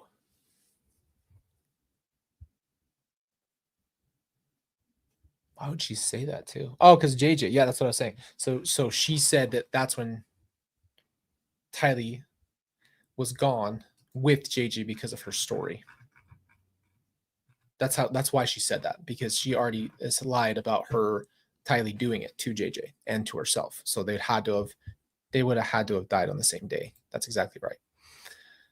I get it though. The end of days, they backfired. Creepy. Daybell kids are sad and lost. Yeah. You would hope that they come out of it, but we all make mistakes. We all make mistakes. If you're willing to wake up at the end of the day and change the thing, that's all you can do, especially if you've already made those mistakes. I can't believe that there's the audacity to talk crap and be, like, come on, bro. You can't be here sitting there talking crap. That's all I'll say. Among the photographs were some photographs of some receipts. And when I looked more closely at these receipts, I obtained this information from them. One of the receipts is dated October 1st of 2019. and the time on it is 13:12. And it's from a restaurant in Mesa, Arizona called Los Favoritos. And it's a cash transaction for food and a beverage in the amount of $886 And are you aware of when the attempted shooting of Brandon Boudreaux took place? on the morning of October 2nd. And do you know where that took place? Homie freaking loves Mexican food. In Gilbert, Arizona, at the residence where Brandon Boudreaux was residing at the time. And then there was a second receipt there and some print off to the side. Could you go over what that is? So the second receipt is dated October 18th, 2019 at 9:05 p.m. And it is a Chick-fil-A receipt from Ammon, Idaho, again for food and beverage, and it's a cash transaction in the amount of $8.15. But you kept the freaking paper receipt when you paid cash. Come on now. That's not. Oh, I got the pre-workout today still. It's the end of the batch. This is Rise. What's it called? Is it Sweet Tarts? I think that's what it is. I mess with Rise hard. That's my favorite. It's my favorite pre, so I'm just finishing it off because I didn't actually drink the whole thing.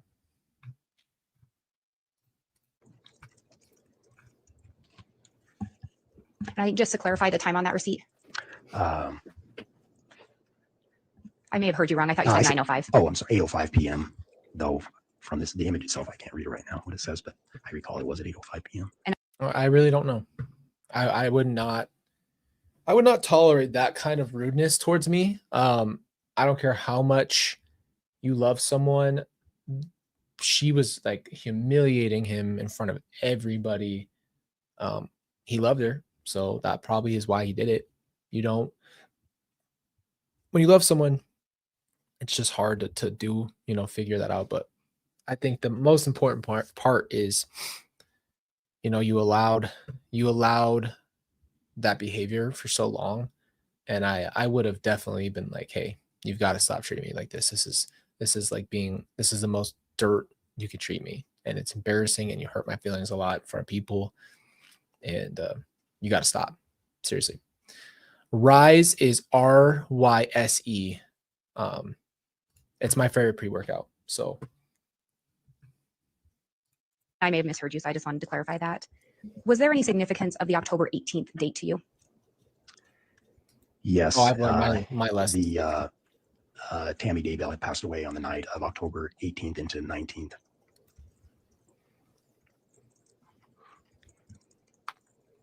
As part of your investigation, did you also look into determining when some devices were purchased? So there were some additional devices that we were trying to identify where they'd come from and obtain records for them. Yes. And did you, in fact, go to Walmart to obtain or attempt to obtain those records? Yes, I did. So when the warrant was executed on the Homer J. Maximus Google account, there was another phone number, at least one other phone number that was associated with the Google account, and it was a number unfamiliar to us. We obtained a warrant for information on that. It was a track phone purchased from a Walmart in Idaho Falls at 500 South Utah Avenue. Makes me happy that he's this dumb. It's such a good thing. We wouldn't have had all of this without the Gmails. First thing you do, you buy a burner. You buy a burner to do criminal activity, which I do not advocate for. We are not advocating for this.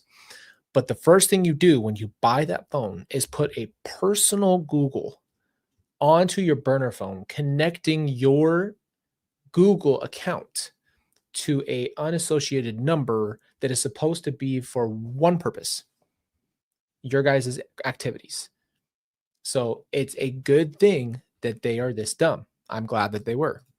I went to the Walmart and obtained the receipt for the transaction for the purchase of that. It was purchased on September 25th, 2019 at 19:10:51. So he goes in on the 25th, 2 days after JJ, and gets the burner. So they had no stop. It was all go, freaking send the troops. We're doing this all right now. Everything. You just finished doing all the evil while planning more evil and planning on going as far as you could go. And it was a cash purchase. In the course of reviewing the device that I've referred to for Alex Cox and his Google account, I showed that his device was in the vicinity of that Walmart between 1903 and 1918. on September 25th, 2019. So around the same time that this other phone was purchased. There was another device. When the Rexburg Police Department went to try to do a welfare check on JJ on I November think so. 26th of 2019, they came back the following day on the 27th. The I next think few which was that the time that they came up to her at the pool and she had the visions of glory. Is that time? If that is, then yes, I've seen that. warrant at that address and 107, and the next door address I think was 174. But they found 107 largely empty, but many of the belongings that belonged to Alex Cox were now in 175. So during the execution of the warrant, they took certain items of evidence, but those items remained there in the residence, and Alex Cox never returned to get them. And he passed away in December. And in January of 2020, the property management company began to dispose of that property.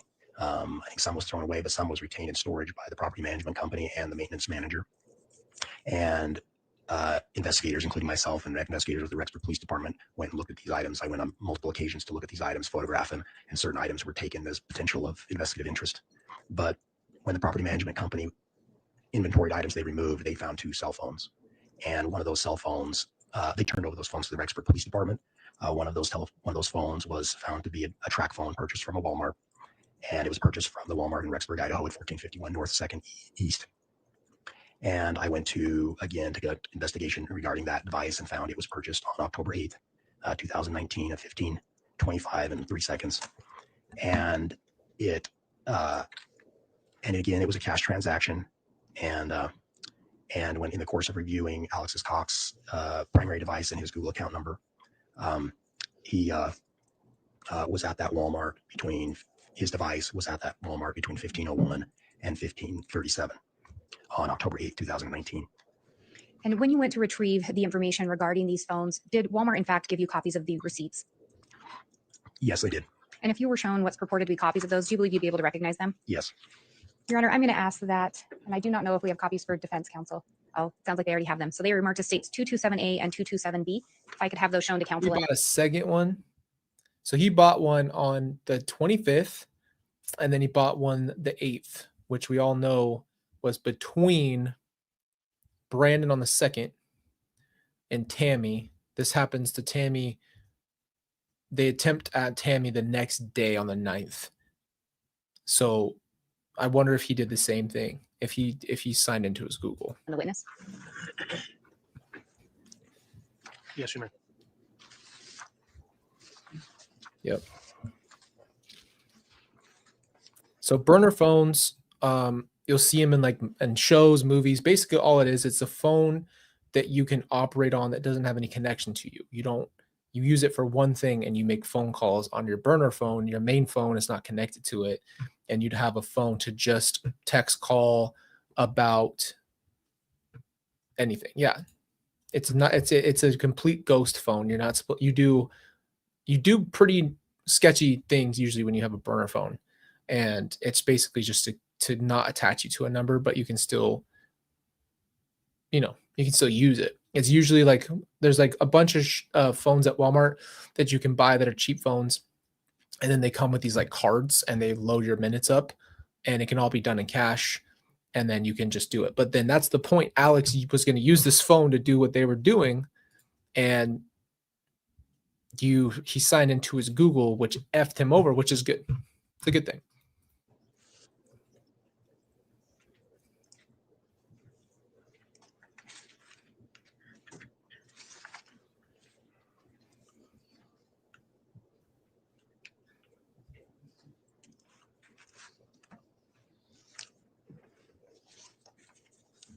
And do those appear to be accurate copies of the receipts that you received from Walmart? Yes, they do. And those are the receipts that we've been referencing just now? Yes. Your Honor, I would move for the admission of state's exhibits. 227A and B. Yes, 227A and B. Any objection? Yes, Your Honor, may I have one here? You may. Please take a look at 227A. And you've been an investigator with the FBI for 20-something years, is that right? Yes. And how many receipts have you gotten from Walmart over those years? A bunch, probably. Yes. phone Right. number. So what specific to 227A is it that you know that this is the receipt that you got from them? From my report, I reflected that in my report when I went there, that this is the receipt I obtained from them, and I recognize the receipt. Okay. You didn't put your initials on it or somehow differentiate it from anything else that you might have done? Well, it was attached to the report that I created from that incident. I'm sorry, I don't mean to speak over you. When you wrote your report, which parts of this receipt did you reference? The date and time that it was received, and I think that's what's in my report. Did you reference the ST number? I'm assuming that's the store number. I referenced the location it came from. Okay, so you didn't reference the store number. I can't recall Okay. what's in my report. You didn't reference the OP number. I'm not sure if I did. No, You didn't reference the TE number. I would have to look at my report to see exactly. You want to what do it that? was. Sure. Should we do that? Let's do that. Okay. Okay. Can somebody get him his report?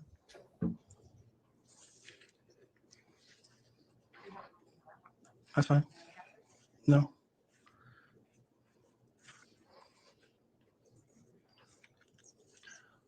All right, for the record, Ms. Blake, would you indicate what the witness is being handed there? That's what I was trying to explain just earlier, is just how much she had everything I think people probably desire, and was still unhappy with herself. That's what you have to understand about life. Your life is not going to be better if you win the lottery. You might not ever have to worry about your bills. It's not going to change your life.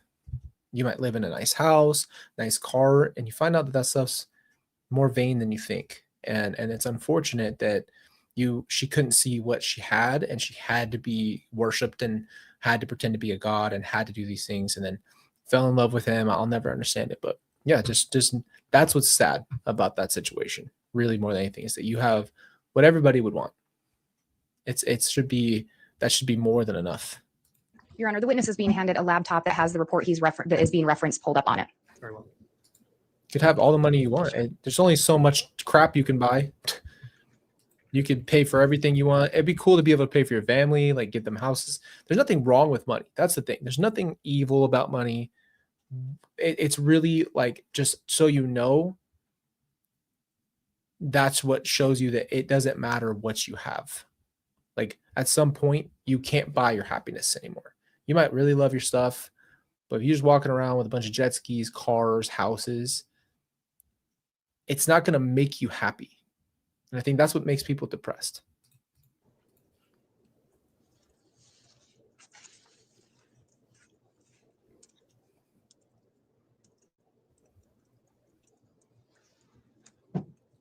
Okay.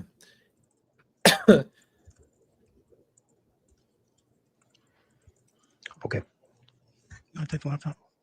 Does that refresh your recollection? Yes, that helps. All right. So what information did you put in your report that specifically references the specific receipt 227A? So I just referenced the store number it came from, and then the phone number associated with the device. So the phone number would have been associated with the underlying data related to that purchase, which we'd obtained from track phone. So I have to look at the track phone record to make that connection between the phone number and these particular serial numbers for the device. And when did you get the receipt? On April 10th of 2020. Okay. And when did you get the track phone numbers? They were provided. I'm not sure exactly when we got those. Judge, I'm going to object to these. I don't think you have specific knowledge to say that these are the specific report or specific receipts that he's indicating that they are. Any response from the state? Yes, Your Honor. I think the witness had said that he recognizes the receipts. They were attached to his reports, and they were what were provided to him by Walmart. He's also referenced the date and time located on the receipts, matching with the date and times that he reviewed. All right, I've considered that objection, balancing out the objection in the state's response. I do find there was an adequate foundation laid with the testimony of the witness, who's indicated that he referenced not only the store number, but a corresponding phone number, that he personally pulled these receipts and recognizes them. So they may be and will be admitted, and any further questions will be subject to cross-examination. So the objection's overruled. 27A and B are both admitted. Thank you. Thank you, Your Honor. That's what I'm saying. And Well, So- and again, I don't want to ever lightly bring something up that's very, very hard for people. But if you have, I think I watched a YouTube clip of like a synopsis story of the Frankie family and what happened. And they had almost the most similar belief system about the kids. And, you finally realize that the whole evil thing, like, they were more on pace to show that they felt that way. And I hope this never comes out the wrong way. I want to be so sensitive to things like this.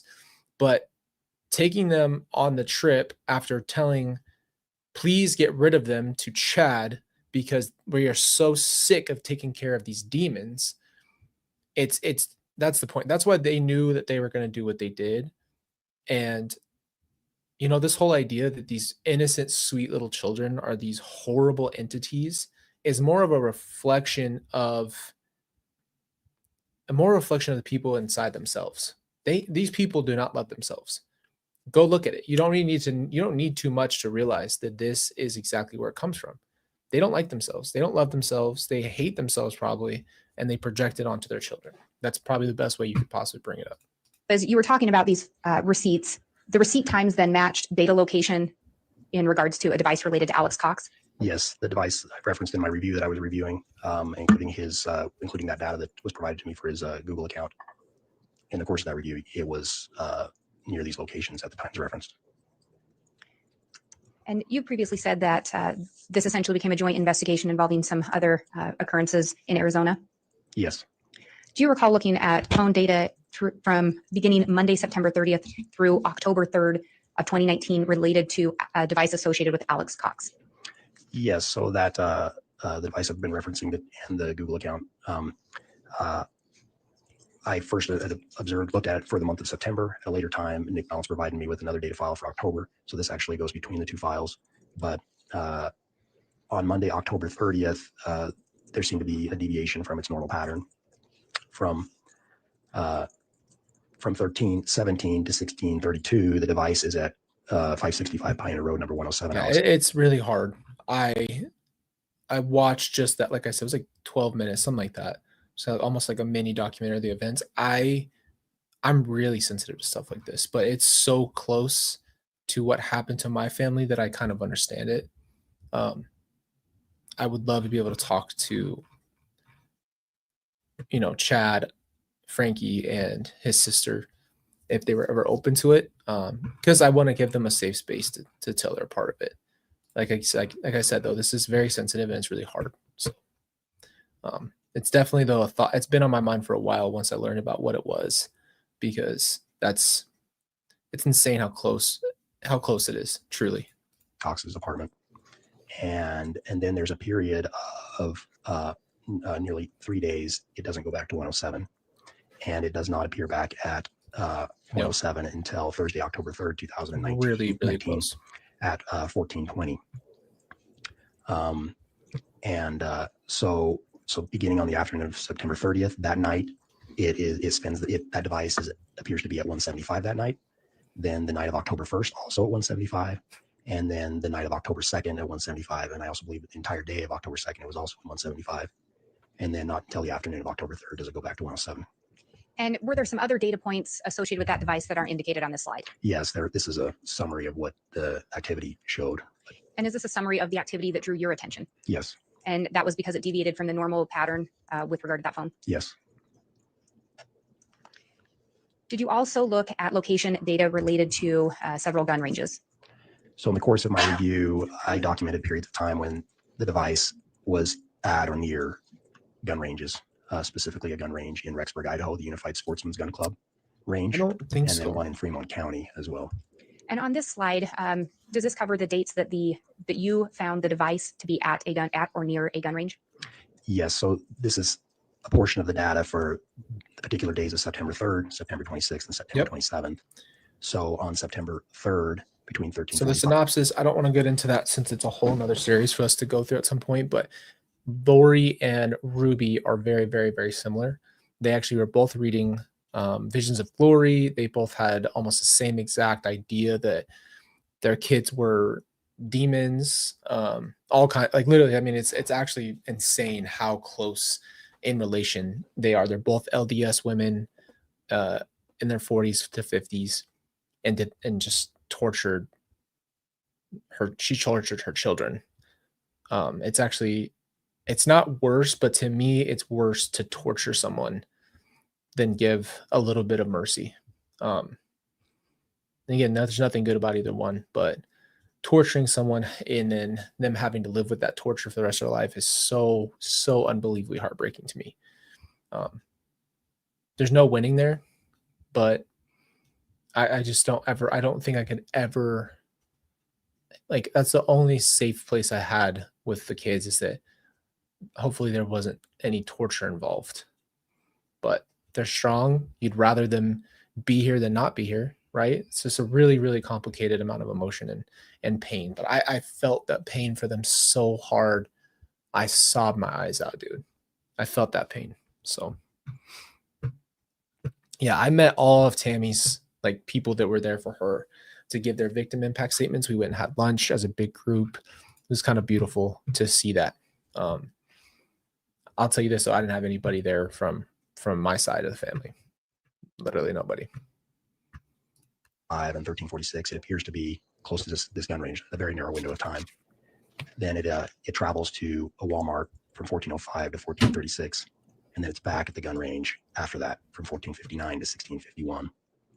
On the 26th, from 1654 to 1858 appears to be the gun range. And I've noted here that a lot of this data is like cell tower data, not very specific. It's in the area of the gun range. Is it possible it's not at that gun range the entire time or not at that gun range at all? Yes, it's just in the vicinity of there based on the quality of the data that day.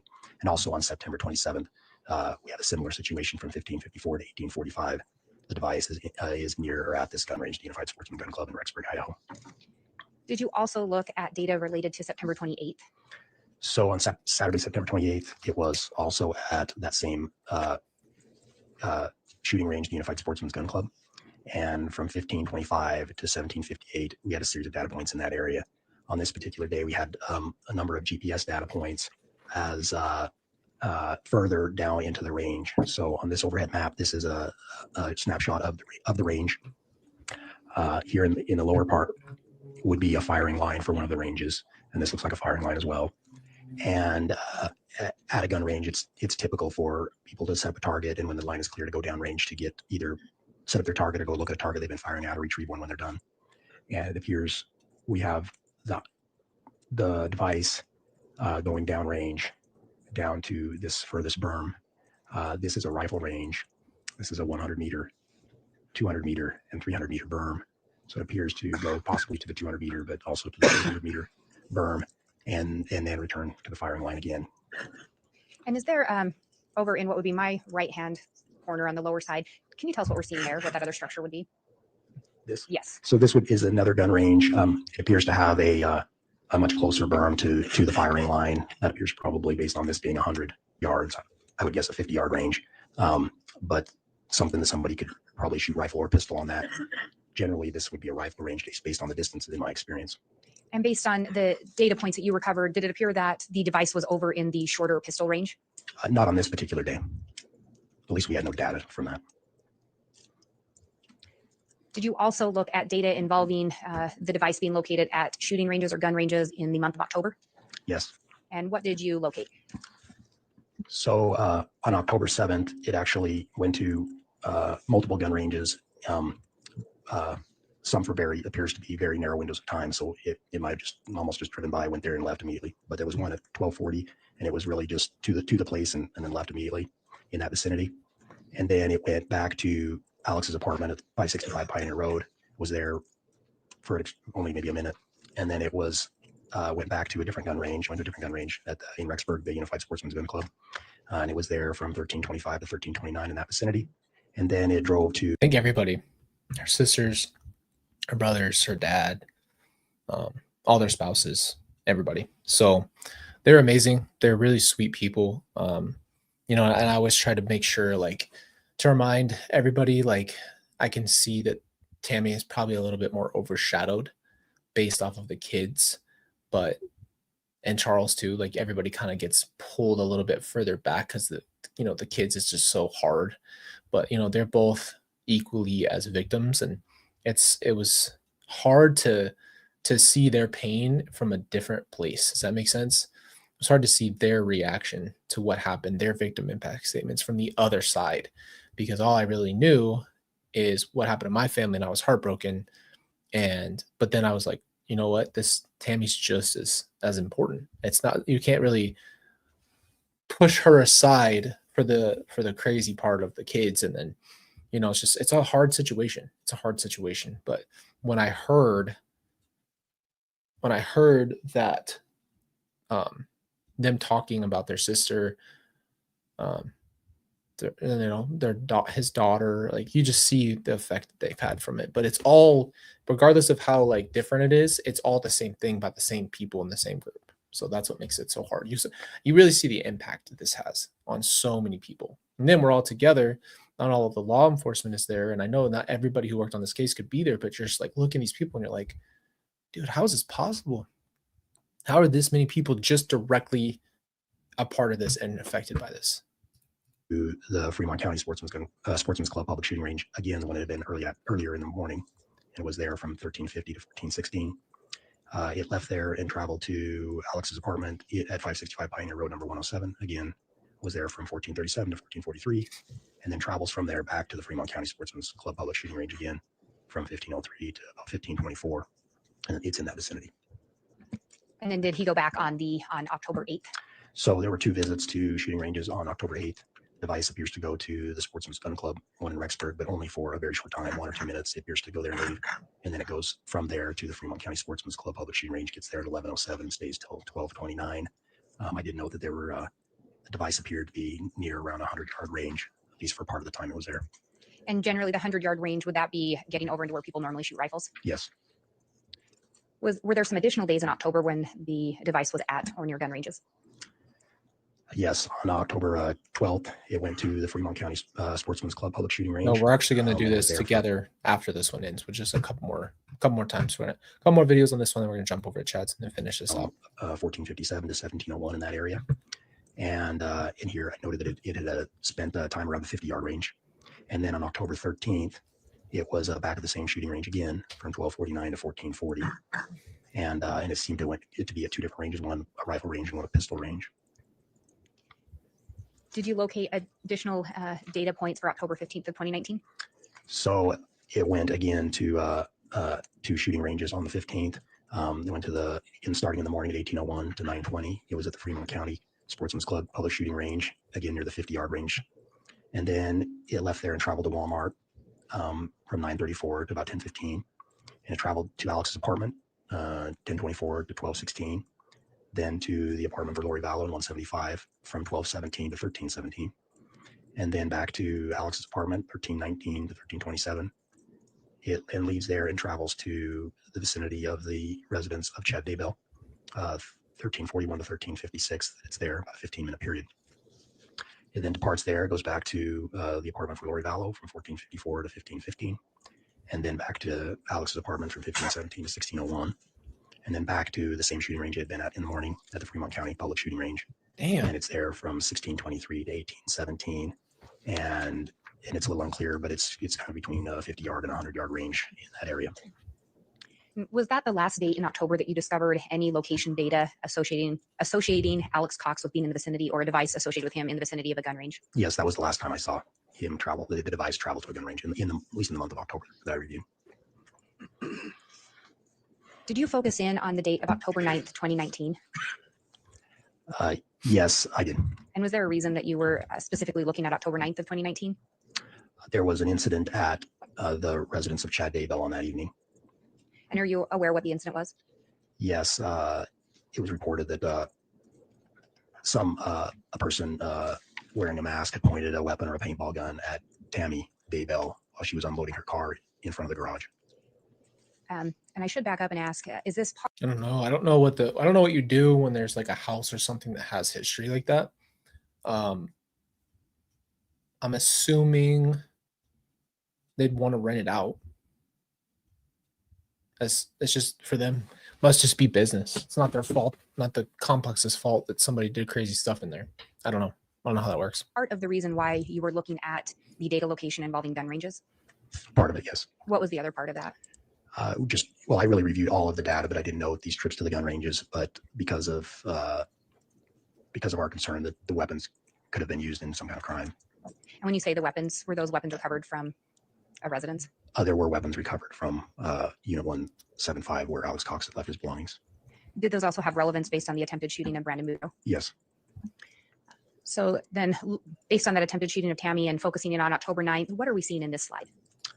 Yeah, so what do you do? On October 9th, the device goes to Idaho Falls. And while in Idaho Falls, it goes to the Sportsman's Warehouse at 2909 South 25th East in Ammon, Idaho, which is really a suburb just east of Idaho Falls. And from 1534 to 1612, there's a series of data points in and around the Sportsman's Warehouse. These are all Wi-Fi data points with a radius of 15 to 87 in level of precision. And these are plotted on overhead map here from the file I was reviewing. And on the left here are some of the initial data points with the dates and times out near this end of the parking lot. This here is actually the Sportsman's Warehouse itself. And after these initial data points, we have a number of them that appear to be located within the store itself. Of course, because of the margin, we have one, for example, up here that they're located in this area of the store. And so for that period of time, I thought possibly the device and Alex Cox could have been visiting that store. And based on your belief that he may have been in that store, what, if anything, did you do further in the investigation? I went into the Sportsman's Warehouse and attempted to conduct additional investigation. And what additional investigation did you conduct? I contacted the Sportsman's Warehouse and retrieved all of the receipts for all purchases for a 45-minute period around the time that the device was there. And you say around the time the device was there. So did you look at times prior to when the first data point was hitting? Yes, I think I pulled it from 1530 to 1615, so a few minutes either side. Did they provide the responsive receipts? Yes. Did any receipt in particular draw your attention? There were about 60 transactions. That's not the exact number, but approximately from 4 different registers. And so I reviewed those while I was at the store. And one particular receipt caught my attention. And I guess I should be clear. Did some of those receipts, were the purchases made with a credit or debit card? Yes, most of them were. Were any of those credit or debit cards associated with Alex Cox? Not to my knowledge, no. And we were looking at that, and I provided those receipts to our He financial paid analyst to do cash. that. And so with this particular receipt, was it a cash receipt? Yes. What else about this receipt drew your attention? One particular item on the list, and it's really hard to read on this receipt, but this bullfrog rain, it says here, and this is as it appears on the receipt, the name's on the right for these 5 items. So the bullfrog rain is it's a rain pant. The brand name is Frog Tog, and bullfrog is the model of the rain pant, I guess. And that particular rain pant, I was aware that a pair of bullfrog rain pants were in the possession of the property management company who had cleaned out Alex Cox's residence and his belongings, and that was one of the items that they had removed, that he had a pair of those pants. And was that the same property company and the same that had brought in that cell phone that we talked about previously? Yes. Were there other things about the receipt that drew your attention? Yes. So I found out what these items were. The first one, that M's Woodland Camo, was a Woodland Camo beanie. The Flip Mitt, Kenai Flip Mitt, is a type of glove. And the Thermo 3-hole FA is actually a face mask. It's a ski mask. And then a soft drink was the other item that was purchased. While you were in the store, did you in fact attempt to locate? Homie, that's wild stuff. Now, some of the people who are a little bit more outdoorsy than me can tell me, but if a motherfucker bought a ski mask, gloves, and a beanie, you could think hunting, right? Homie doesn't hunt. They don't know that. But the ski mask and the gloves and rain pants. Why the ski mask? Why would you wear a mask? Maybe it's cold. I'm trying to justify the purchase itself. It would just look so wild if I saw it. I'd be like, ski mask, gloves, rain pants. Why ski mask? That'd be my number one thing. Like, why do you need a ski mask for that? These items? I did. So on the receipt reflects 2 unique numbers associated with a particular item. It has a SKU, which is a stock keeping unit number. And that's these numbers listed here. Hard to read, but that's the SKU. And then under it is another number, the UPC, or the Universal Product Code. Universal Product Code. Yeah, you're That's right. my understanding. Universal Product Code is a number assigned by the manufacturer to an item, and it's specific to that item. The SKU was assigned by Sportsman's Warehouse as like an inventory control number. Yeah, and we know you the ghillie suit. I was able to. You don't have a ghillie suit for nothing. But nobody's looking into him. So obviously this call could have been legitimate. You can't piece this together. They're bought at different Walmarts. He's going in and out of town to get stuff from sporting good places. This is not something you could really put together because he didn't buy it all at once. He just bought a few things. Go and look at some of these items that were in stock at the store and verify the SKU, put the SKU of the item in there and confirm what it was. And I took photographs of the items. And you say you tried to determine the items that were in stock. Were any of these items not in stock? The Woodland Camo beanie was no longer in stock, and I couldn't look at it. Did you also look at some of these items on the website for Sportsman's? Yes. So I could go to Sportsman's website and also search the SKU on the website and find inventory items using just the SKU. That's awesome. And I did that as well to confirm that I had obtained the same information and it was the same item. Yeah, Were you he's able on to his retrieve crap, dude? an image of the Woodland cam or the beanie from the website? No, it was also out of stock on the website. With regard to the other items, can you indicate what we're 2019. seeing in It this had to be. photo or this slide here? By So the way, this is a September to October, early October. A very, very short amount of time. a glacier glove, Alaska River flip mitt. This one we have photographs here of is actually a small. On the receipt, it appeared as a Kanai flip mitt, but according to the SKU, this is the same item. However, the SKU is size specific, is my understanding. And so it wasn't the exact same SKU, but this is all they had in stock was a small. But the one that was purchased, according to their inventory system, was a large, that's particular SKU. So this flip mitt it's designed. It is this. I'm actually going to show it to you guys, probably because it's not a very common thing. I'll show it to you. And you'll be very shocked to see what this is for, by the way. You ready for this? Watch this. I'll pull our media up again. This is a ghillie suit right here. Now notice that this is, why is it not pulling it up the way I want it to? Hold on, sorry.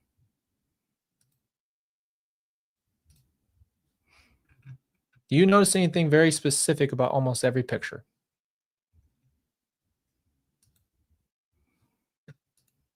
Is it? Oh, it keeps opening new pages. That makes sense.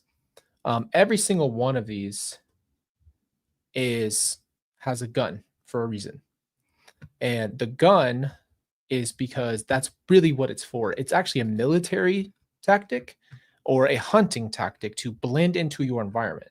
So all you'd have to do is figure out what color it matches to, and you put it on so you can literally hide. Like, look, you would not know right off the bat that is someone's in a freaking suit on the bottom, just in the grass, when it's just brush and someone's still. That's what he had. So he had a ski mask, he had a beanie, he had his rifle, he had gloves, he had everything, so he could literally do this. He had all the equipment for it. So unbelievably premeditated, and that's what he had.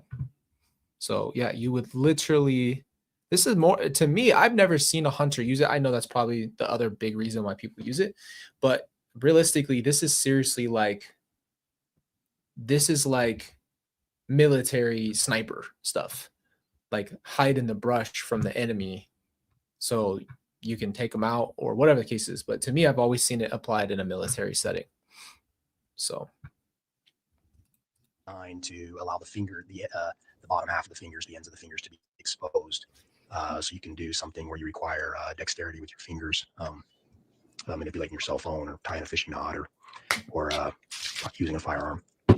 And then can then use the mitt, and the mitt can then fold over those fingers to keep them warm. And so even without removing your gloves, can expose those fingers to do tasks that you need that manual dexterity. And these are in fact copies of photos that were taken by you in the store? Yes. And then looking at the thermo 3-hole, I believe is how it was identified on the receipt. Is this an accurate depiction of a photo you took?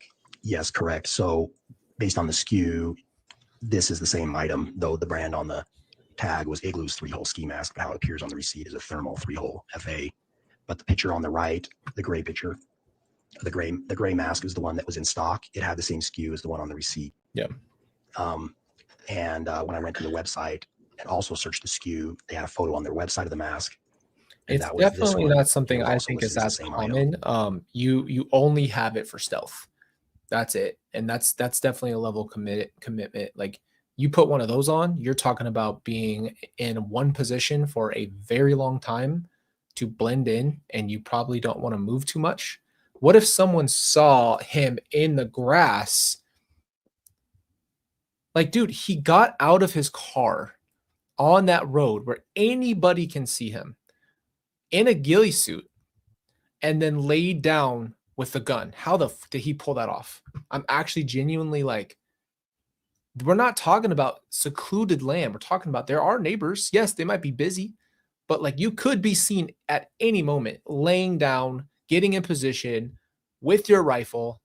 I'm seriously, I'm more baffled about that part than anything. On the website as well, using the same SKU.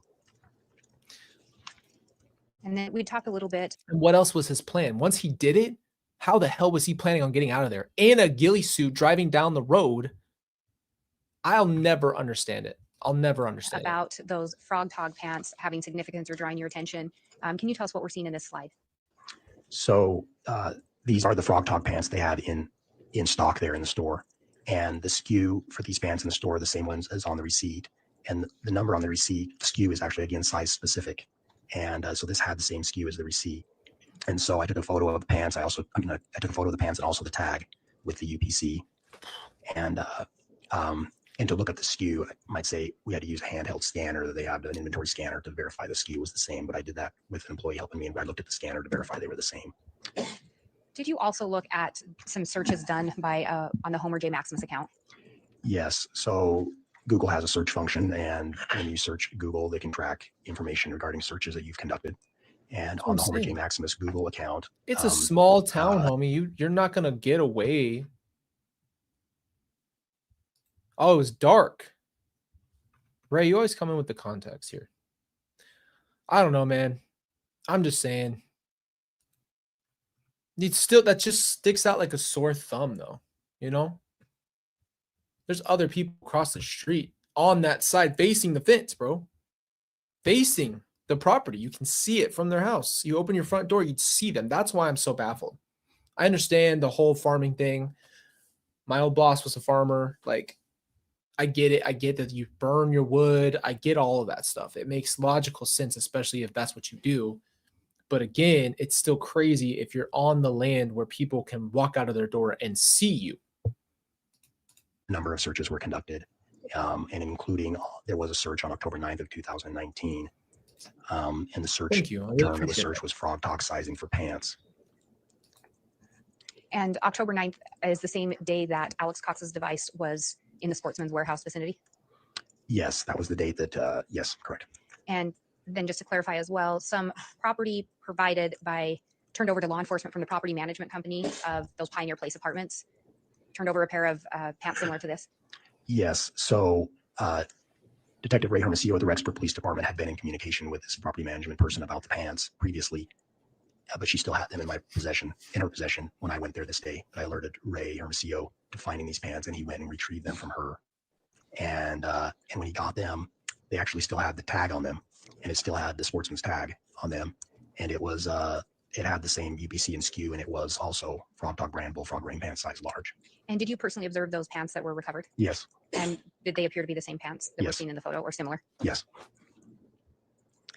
Did you look at additional location data associated with a device associated with Alex Cox on October 9th of 2019? Yes. So this is that same device that I've been reviewing through September, and then into October, I continued that review and what its activities were on the 9th. So I actually started that review, those files, after I went to Sportsman's Warehouse this first time. Nick Balance had alerted me to those data points the first time I What went. a sick mother effer, dude. Oh, she's not close enough. Let me run up as fast as I can in a stupid suit so I can take her out. How do you get to this level? How does your brain comprehend this? There, but then subsequently I reviewed that same data and more, and it continued it on through all the data points, but from start to finish. What did you learn about what other location data from that day drew your attention? So after the device is at the Sportsman's Warehouse, it leaves the Sportsman's Warehouse approximately 1612, shortly after that purchase was made, and travels north from Ammon, Idaho. It travels up to Rexburg on Highway 20, but it doesn't go back to his residence where he would normally have turned off Highway 20. It bypasses the exit for his residence, and it continues on to the vicinity of 202 North, 1900 East in Rexburg, Idaho. That's the residence of Chad Daybell. However, it doesn't seem to stop at his address. It drives by his address. It drives over to Highway 20, which is it's about a little over 2 miles east of the Daybell residence. It turns around and drives by the Daybell residence again, and then drives south out of the area and back to 107. 565 Pioneer Road, so Alex's apartment. It arrives at his apartment at 1716, and then the device appears to stay there all that night and until 11:28 the following day. So again, I have it ends on the 9th. 23:53 is the last data point on the 9th, and then it picks up at 3 minutes after midnight at 00:03, and as their next data point. But there are data points between these times, and then it stops at 11:28 when it does leave 107 again. And can you describe what we're seeing in this slide? Now, for So this is context, let's pull from an earlier account, which were Zulema, and all of them were in a group doing their seances. When they did their seances, they said that Lori got a phone call. This is from Zulema.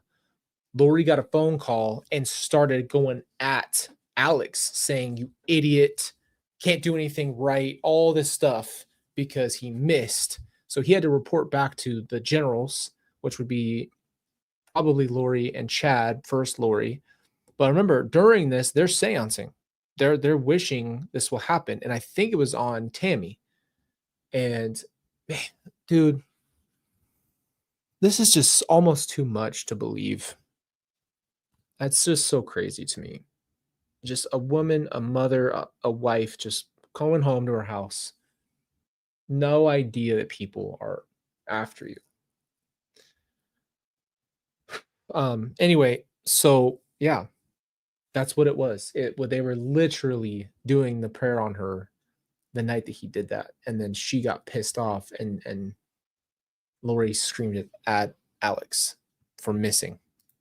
Overhead map of the area around the Daybell residence and just south of the residence. So this is the data points that I refer to, what that appears to be that the device drives up near the residence, drives past it, turns around and comes back. The first data points, there's actually 2 down here at 1649. You see 1 here at 1650, 1651, 1652, and it continues across until it turns around, and then it appears to have come back. We have one at 1658, for example, and there's one off here at 1701. And I can't tell you exactly what the radius is on that one, but it appears to continue on south. There's one at 1703, and then we see it go south out of the area and arrive back at his apartment. And we see one data point. There's a yellow line, a thicker yellow line, and there's a data point up by that. Do you know what that thicker yellow line represents? Yes, this is Salem Road or 1900 East, and this is 200 North, and that yellow line is going by the Daybell residence. So that yellow pin is where the Daybell residence would be at that intersection. And then if we look at this next slide, can you tell us what we're looking at here? So this is a zoomed in view of a similar area as the last map.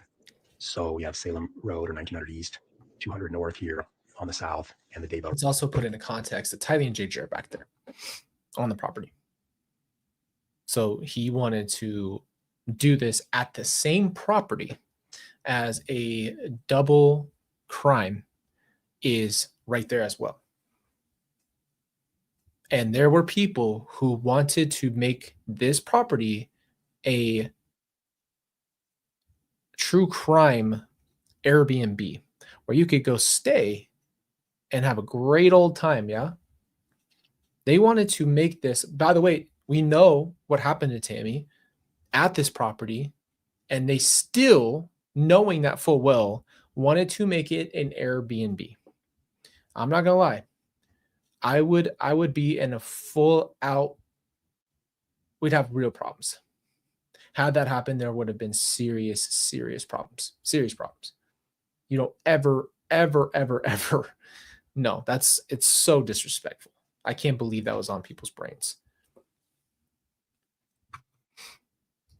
Residence at the corner of this intersection, and this had this is those same data points as the item as the device traveled over to Highway 20. And I bring that up because exactly, Tess, like that's the point. Like you literally put yourself at risk just from at a random thing, right? Like you just put yourself on the map. You just made that place a crime scene. Why would you even consider that? Traveling over to Highway 20, there's a data point right here, a 1651 GPS data point, and that one had a 6-meter radius. There's another one here that is less precise, though, at 1652. So I can't say if it paused here at all. If it did pause, it would have been for a very short period of time. It couldn't have been more than a minute or two. And by where that data point is, there's a black line, a thicker black or gray line. Do you know what that is? So yes, this is a canal that runs under 200 North, I believe like an irrigation canal. And And was there anything else that seemed significant about that particular location? so in light of the events that took place regarding Tammy Daybell, that somebody had allegedly shot at her or pointed some kind of weapon or paintball gun at her, law enforcement had done an investigation regarding that. And I'd also been to this location. You understand that two people said the exact same things a few days apart, that it was like a paintball gun. There's two things. Number one, it probably didn't sound like a gun because there was probably a silencer, barrel, whatever kind of thing they did to make it sound like a pop, not a boom. And then secondly, you can't fathom that somebody's after you. And so your first thought is someone's kidding. There's no shot that somebody actually tried to shoot me. That would just never cross your mind, ever. And I noted that this road is fairly narrow. There's really no shoulder to speak of, and it slopes down into a ditch on either side of the road. And based on where I was looking for a possible location where this person could have gone, and or if there was a vehicle nearby, where that vehicle might have been. I also now have context on what they were doing that whole time. In the background, Chad and Lori are talking about how excruciating it is to not be together. In the background, there's conversations about them telling each other, I can't live without you. She's all pissed off. She tries to get out. She said, I'm leaving. I'm not coming back. Go be with your family. Homie starts texting her. Your protection's gone. You're going to be, I can't protect you. You have to send me a thumbs up. Save my life or save your own life. I'm like, threatening her. And then she sent it back. And then I don't remember what the reconnection was. They somehow got back together in a sense or started texting each other. I think she started asking him questions to spiritually answer her bullcrap. After that happens, though, this is what's happening in the background. So then they must have went to Alex and said, we have to be together. And he made up the zombie thing about Tammy, told him and told them Tammy was gone. He texted Lori and said, great news. Great news. Because he said, I can't do this anymore. So I'm going to actually have to physically get this done. And I'm going to call Alex. He's going to do it for me. So Chad calls Alex and texts Lori and says, Tammy is a Z. It's great news. That means that she's gone. Tammy wants this. Tammy wants to be, she's so mad. She's up in the middle realm. And Tammy is pissed off that somebody took her body. So she's like begging Chad to actually take her out. Like this is the mentality that's going on in his brain. This is what's happening in this group. Lori doesn't care because Lori wants to be with Chad so badly, apparently. He wants to be with her. They call Alex. He does all this pre-planning. He learns everything about it. He goes out there and he gets ready and he tries to take Tammy's life on Chad's almost like a mafia lord. A mafia would call a hit. That's exactly what they're doing. Chad calls the hit on his own wife because he made up the fact that she's gone and she's begging Chad directly to get rid of the demon in her body. That's the logic here. That's what's going on right now. Really was no place for a vehicle that I could find, or very few. And one of the few places would be in somebody's driveway to get off the road, which could arouse suspicion. Or right here near this canal, there's a little pull off for basically one vehicle. I think there was something to adjust water flow or to the ditch right there, and maybe a gate into this large pasture right here. But the next closest road is 2100 east if you go east, and that's a full mile from Salem Road to go that way. And to go north, it's a similar distance up to, I believe you hit the canal before you even hit a road again going north. So there's really not a lot of roads up in this area. So that area was a potential of interest to us, because if a person had done such a thing and needed a vehicle to get out of the area, that was a possible place they could have parked. And previously, we talked about a device that was purchased at Walmart, and that device was ultimately associated with Alex Cox on October 8th. Is that the same one that we talked about previously? Yes. Were you able to determine when that device was activated? Yes, that device that was purchased on the 8th was not activated until October 9th in the afternoon at 1:20 p.m. And if we go back a few slides here, you had talked about the main device associated with Alex Cox returned to that Pioneer Road, his residence, on the night of October 9th at about 7:16 p.m. or in the evening, Yes. and it appeared to remain there for the night. Yes, it did. With regard to this new device, did you notice any activity or learn of any activity on that device? So the device, once it was activated, it communicated with another device that was attributed to Chad Daybell during the period of 17:13 p.m. to 10:30 p.m. And it was communicated by text message. That's believe why there were this 10 context texts. matters, though. This context matters for me to understand what happened. It does bring closure to questioning, because when you look up something objectively and you just talk about it, you have to theorize. When you know what it is, it all interconnects and kind of closes the book on the curiosity of the part, like, how did this happen? Well, now it makes sense. It literally was about being together. It was literally about it was literally the three things that everybody's been saying. I think Kay was one of the first person I hear say this. It was sex, power, and money. And really, when you pull everything out of it, besides the manipulating, all the other really, really deep bits, that's all it is. That's really the bare, the whatever you call it. I don't know. That's the central piece, though, is those categories. There's more to it, obviously, but they just wanted to be together. They were that in love, and then they needed money, so they took everybody out, and then they wanted people to like crumble. So like, well, I think it was Lori who said that they're gonna crumble under our power one day. She wanted people to be worshiping her as if she were Jesus Christ or a God. She thought that people were going to fall under her because she's revengeful. Like, you really look at this in context, she's got serious ego tripping, narcissism, and then on top of that, she wants revenge on people. That's why she called the people she did in her first trial. They never got subpoenaed for some reason, but she wanted a confrontation. She wants people to bow under her power. She really does. She wants that problem. She wants people to bow. During that time period. Do you know, was any location data recovered in relation to the device we're talking about now? No. So this device that was activated that day, we were not able to get any location data related to the device. And even the cell phone carrier couldn't even give us cell towers that it had used. And my understanding was, at least with that particular carrier, they didn't keep that information when it was text messages and not calls. And so because it was text messages, we don't know where the device was, just that there was transactional records. And I believe because they were only transactional records, you were not able to recover the content of those texts either. Correct. Most carriers don't retain content, at least at this time is my understanding. And the few that did retain it, they retained it for very short periods of time, a week or less, I believe. And Your Honor, I'm just looking at the time. I'm at a point in the testimony if the court wanted to break, or I can continue to move forward, but we're at a point that it could make sense to take the lunch break. Okay, why don't we go ahead and do that? Almost stood up and went to lunch. We got about 40 minutes left. We'll be on lunch. Skip.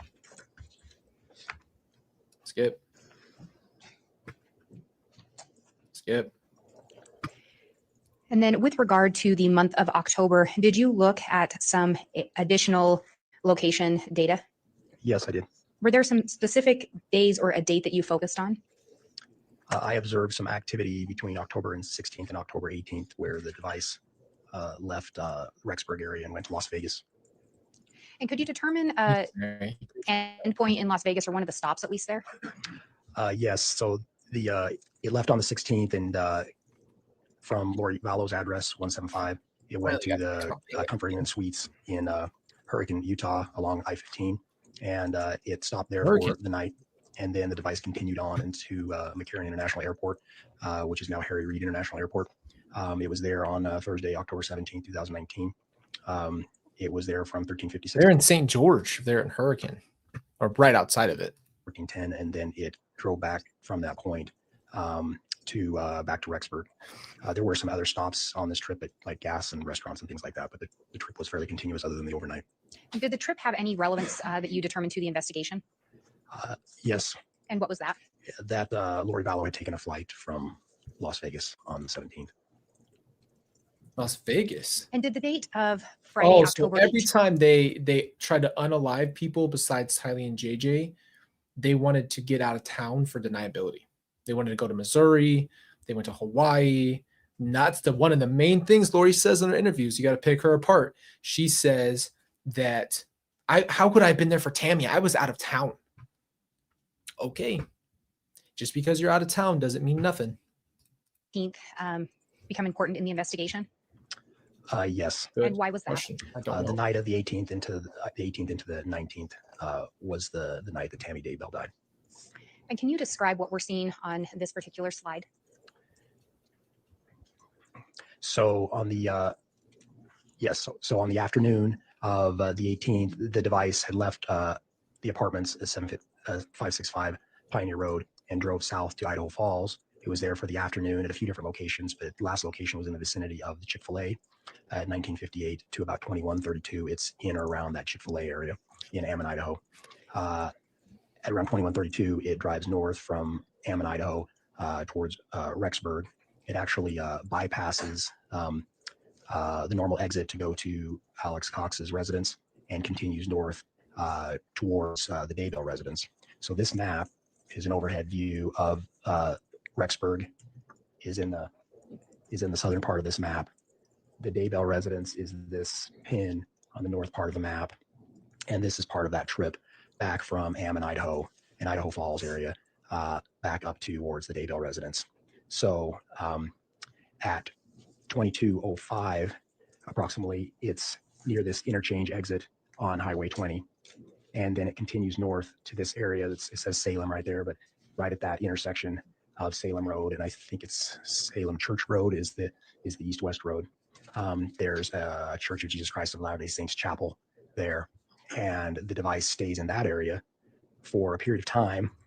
And there's a period of It would be interesting if they met. I don't know the evidence yet, so we're going to unfold that together. I don't think that they were like the A-Val. I don't think they were actually connected. That's what makes it even more interesting about that, is that this was two sets of different people who branched off from the LDS church, took a lot of the LDS church lore, and then started mixing it with their own idea. And the exact point where their meeting point of where this happens is literally the fact that they both deem people demons, specifically children, which doesn't make any sense. time when we receive data, and there's a period of time when we receive no data. And then the next data point that appears is that after this period of no data is a data point at 2353. We get a data point right here. That's actually a Wi-Fi hit of about 110 meter radius. And starting at that point, there continues to be data after that regular data as the device actually doesn't go back to Rexburg. It continues on south of Rexburg back to Idaho Falls.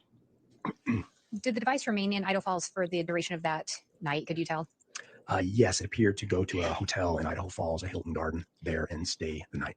At that point, do you know if Alex Cox still had the apartment or the residence on Pioneer Road? Yes, on subsequent nights, he stayed in 107 on Pioneer Road. And with regard to that Chick-fil-A notation, do you recall some of the receipts that we looked at earlier that were recovered from that Jeep? Yes. Did the receipt recovered regarding Chick-fil-A on Friday, October 18th, did it appear to fall within that time frame? Yes, it was October 18th at 8:05 or What 20:05 the freaking book? from that same Chick-fil-A. Yes, that's a coincidence. I think not. And if we look at this next slide, can you describe what we're seeing in this one? So this is part of that same map, but just zoomed in. And this shows the spot where the device seems lingers in this area here. This is the LDS church here. And this is the Daybell residence on the north part of the map. The distance between those 2 points along Salem Road is about 2.6 miles. And it stays in this area beginning at 2207. And we get 38 minutes of data points. And then there's an hour and a half of no data before we get that data point back on Highway 20 as it's heading south. And through your investigation, did you learn of Alex Cox knowing anyone else in that area besides Chad Daybell? No, we did not identify anyone else that he knew in that area other than Chad Daybell. And in this next slide, can you describe what we're seeing here? So this is a zoomed in view of that LDS chapel at this is Salem Road, and I think this is Salem Church Road, and at 3462 North Salem Road. And the first data points are on the left, and we get 2 at 2207. and at least one of those is a GPS coordinate. And then for the next, No, I'm sorry. Can we have him please talk to the microphone? I'm really having a hard time hearing him. Okay. so the next data points are over here, and these are Wi-Fi data points. We get a total of That's what's wild. 16. She wasn't like, she didn't like confrontation. She was avoidant with people except for me. She just, I don't know what happened. This must have, the thing is, this all existed prior to, there's just no shot that she changed this much. There was all this stuff was in her. I don't know what unlocked it. I don't know how much she was hiding the whole time, if she felt this way the whole time, or if it just got more, prevalent in her life to the point where she's like, this is what I truly want. This is what I've always wanted. But no, she wasn't like an out there person. She didn't go out of her way to argue with people. She's just really defensive and could never, ever just take the fact that there was problems, and unbelievably passive aggressive. That was her whole thing. She'd like make fun of whatever you're saying, or make fun of you in a very like laughing way, like complete definition of passive aggressive. Data points between 2207 and 2245 before we stopped receiving any more data for a period of time. Of course. I think the previous slide shows that margin of error. The one 2 slides back shows what the margin was on those Wi-Fi data points. Yes, there it is. So these 16 points ranged from some were GPS and some were Wi-Fi, 11 meter radius to 122 meter radius for those 16 data points that we saw populated. Some appear on the house, some appear by the church. So at 2245, there isn't any more data from there until 2353, when that data point appears on Highway 20 heading south. And then again, there's regular data after that as it continues on Idaho Falls. The distance from the church to the point where we get that first data point after the period of no data at 2353 is about a 7-minute drive. So if the device was in a vehicle traveling on the highway, it maybe would have left. If it had come from this spot, we don't know, but an estimate is maybe it left at 2346, roughly deduct 7 minutes from 2353 to give you an idea of the span of time. But we just don't know where the device is for an hour and 8 minutes, other than it does appear just south of this location again.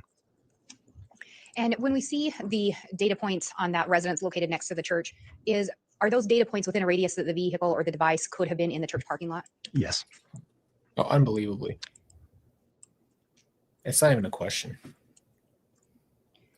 And with regard, I think this is what you were referencing as well, but is this just depicting, again, those times?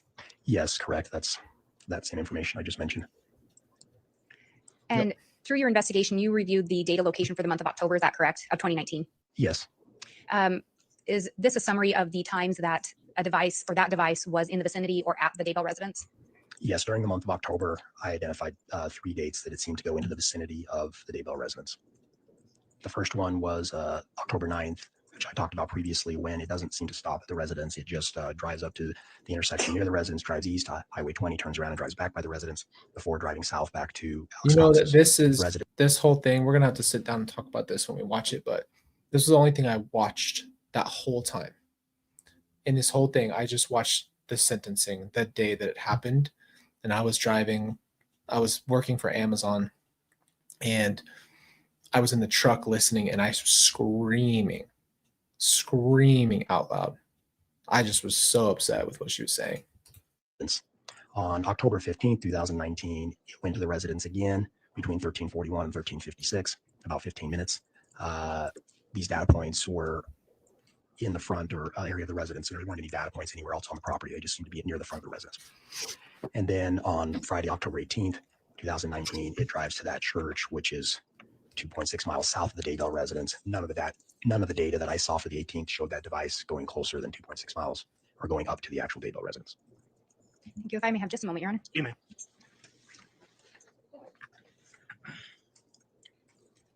Your Honor, I do not have any additional questions. I do have the jump drive to admit as the actual exhibit. The court already has the printed out slides. Very well. We'll have that admitted as the jump drive with the PowerPoint presentation. And it is exhibit 299 for the record. Okay. And then at what point did you become a contract special investigator? I've been doing that a little over a year. Oh, from today? Yes. I see. So you were So special. after my retirement, I that was came on really as a hard. contractor doing something. So I actually have, maybe I'll have to show you guys. I vlogged a little bit of that stuff. I started doing like a video diary during my life just to kind of get stuff out. So a lot of times actually during when this situation here, I have a bunch in my old apartment talking about how I felt, what I was going through. It was really therapeutic in that time, just didn't know how to handle it. So I have vlogs from while I was in my apartment, talking about how I'm feeling while the kids were missing. And then I actually have a vlog at Lori's trial when I was there and I kind of talked about it. And when I was there though, I was actually supposed to already start working at Amazon. And when I was supposed to start working there, I actually they had put my start date in like my training day, but it was like right when I was supposed to go to work, or I'm sorry, when I was right supposed to go to the trial and testify, I actually also was supposed to work. So I had to call them and change my stuff up because I was there longer than I was supposed to be. And but the reason I didn't go to the impact statement, I literally just started working and I couldn't take the time off to come back and give the statement. So that was hard. I didn't want to just send one.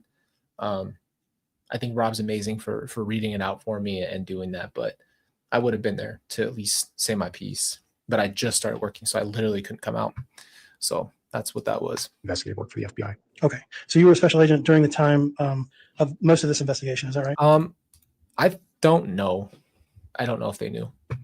I'm sure at least the people who ran the background checks and stuff could have possibly found out. I don't know. Yes, from the start of the FBI investigation in November of 2019, when I was first notified, I was the case agent until my retirement at the end of August of 2021. Okay. So you retired in August of 2021? Yes. And then you just couldn't stay away. Had to start doing some consulting. Pretty much, yeah. All I do now is just background investigations on security clearances, government employee security clearances. I'm not doing criminal investigations anymore. Gotcha. And are you still working out of the Pocatello office, or are you at a different office? I still reside in Pocatello, but most of my work I don't have to go into the office. Oh, okay. But is it field type work where you go out? Yeah, exactly. They send me work orders for the interviews for these background investigations. I conduct them and I submit them. Okay. I can work All from right, home. Mr. Wright, Mr. Thomas, too. We need to make sure you don't speak over each other, please. Right. I apologize, Judge. I'm sorry. All right. Okay. So you were the case agent from November of 2019 to August of 2021. Is that right? Yes, there was one other agent assigned, but yes. Okay. Who became the case agent after you left? So Travis Homer, who was the other case agent and worked there with me, he continued on as the case agent. I don't know if there were any more after that, if he was the only one assigned. Okay.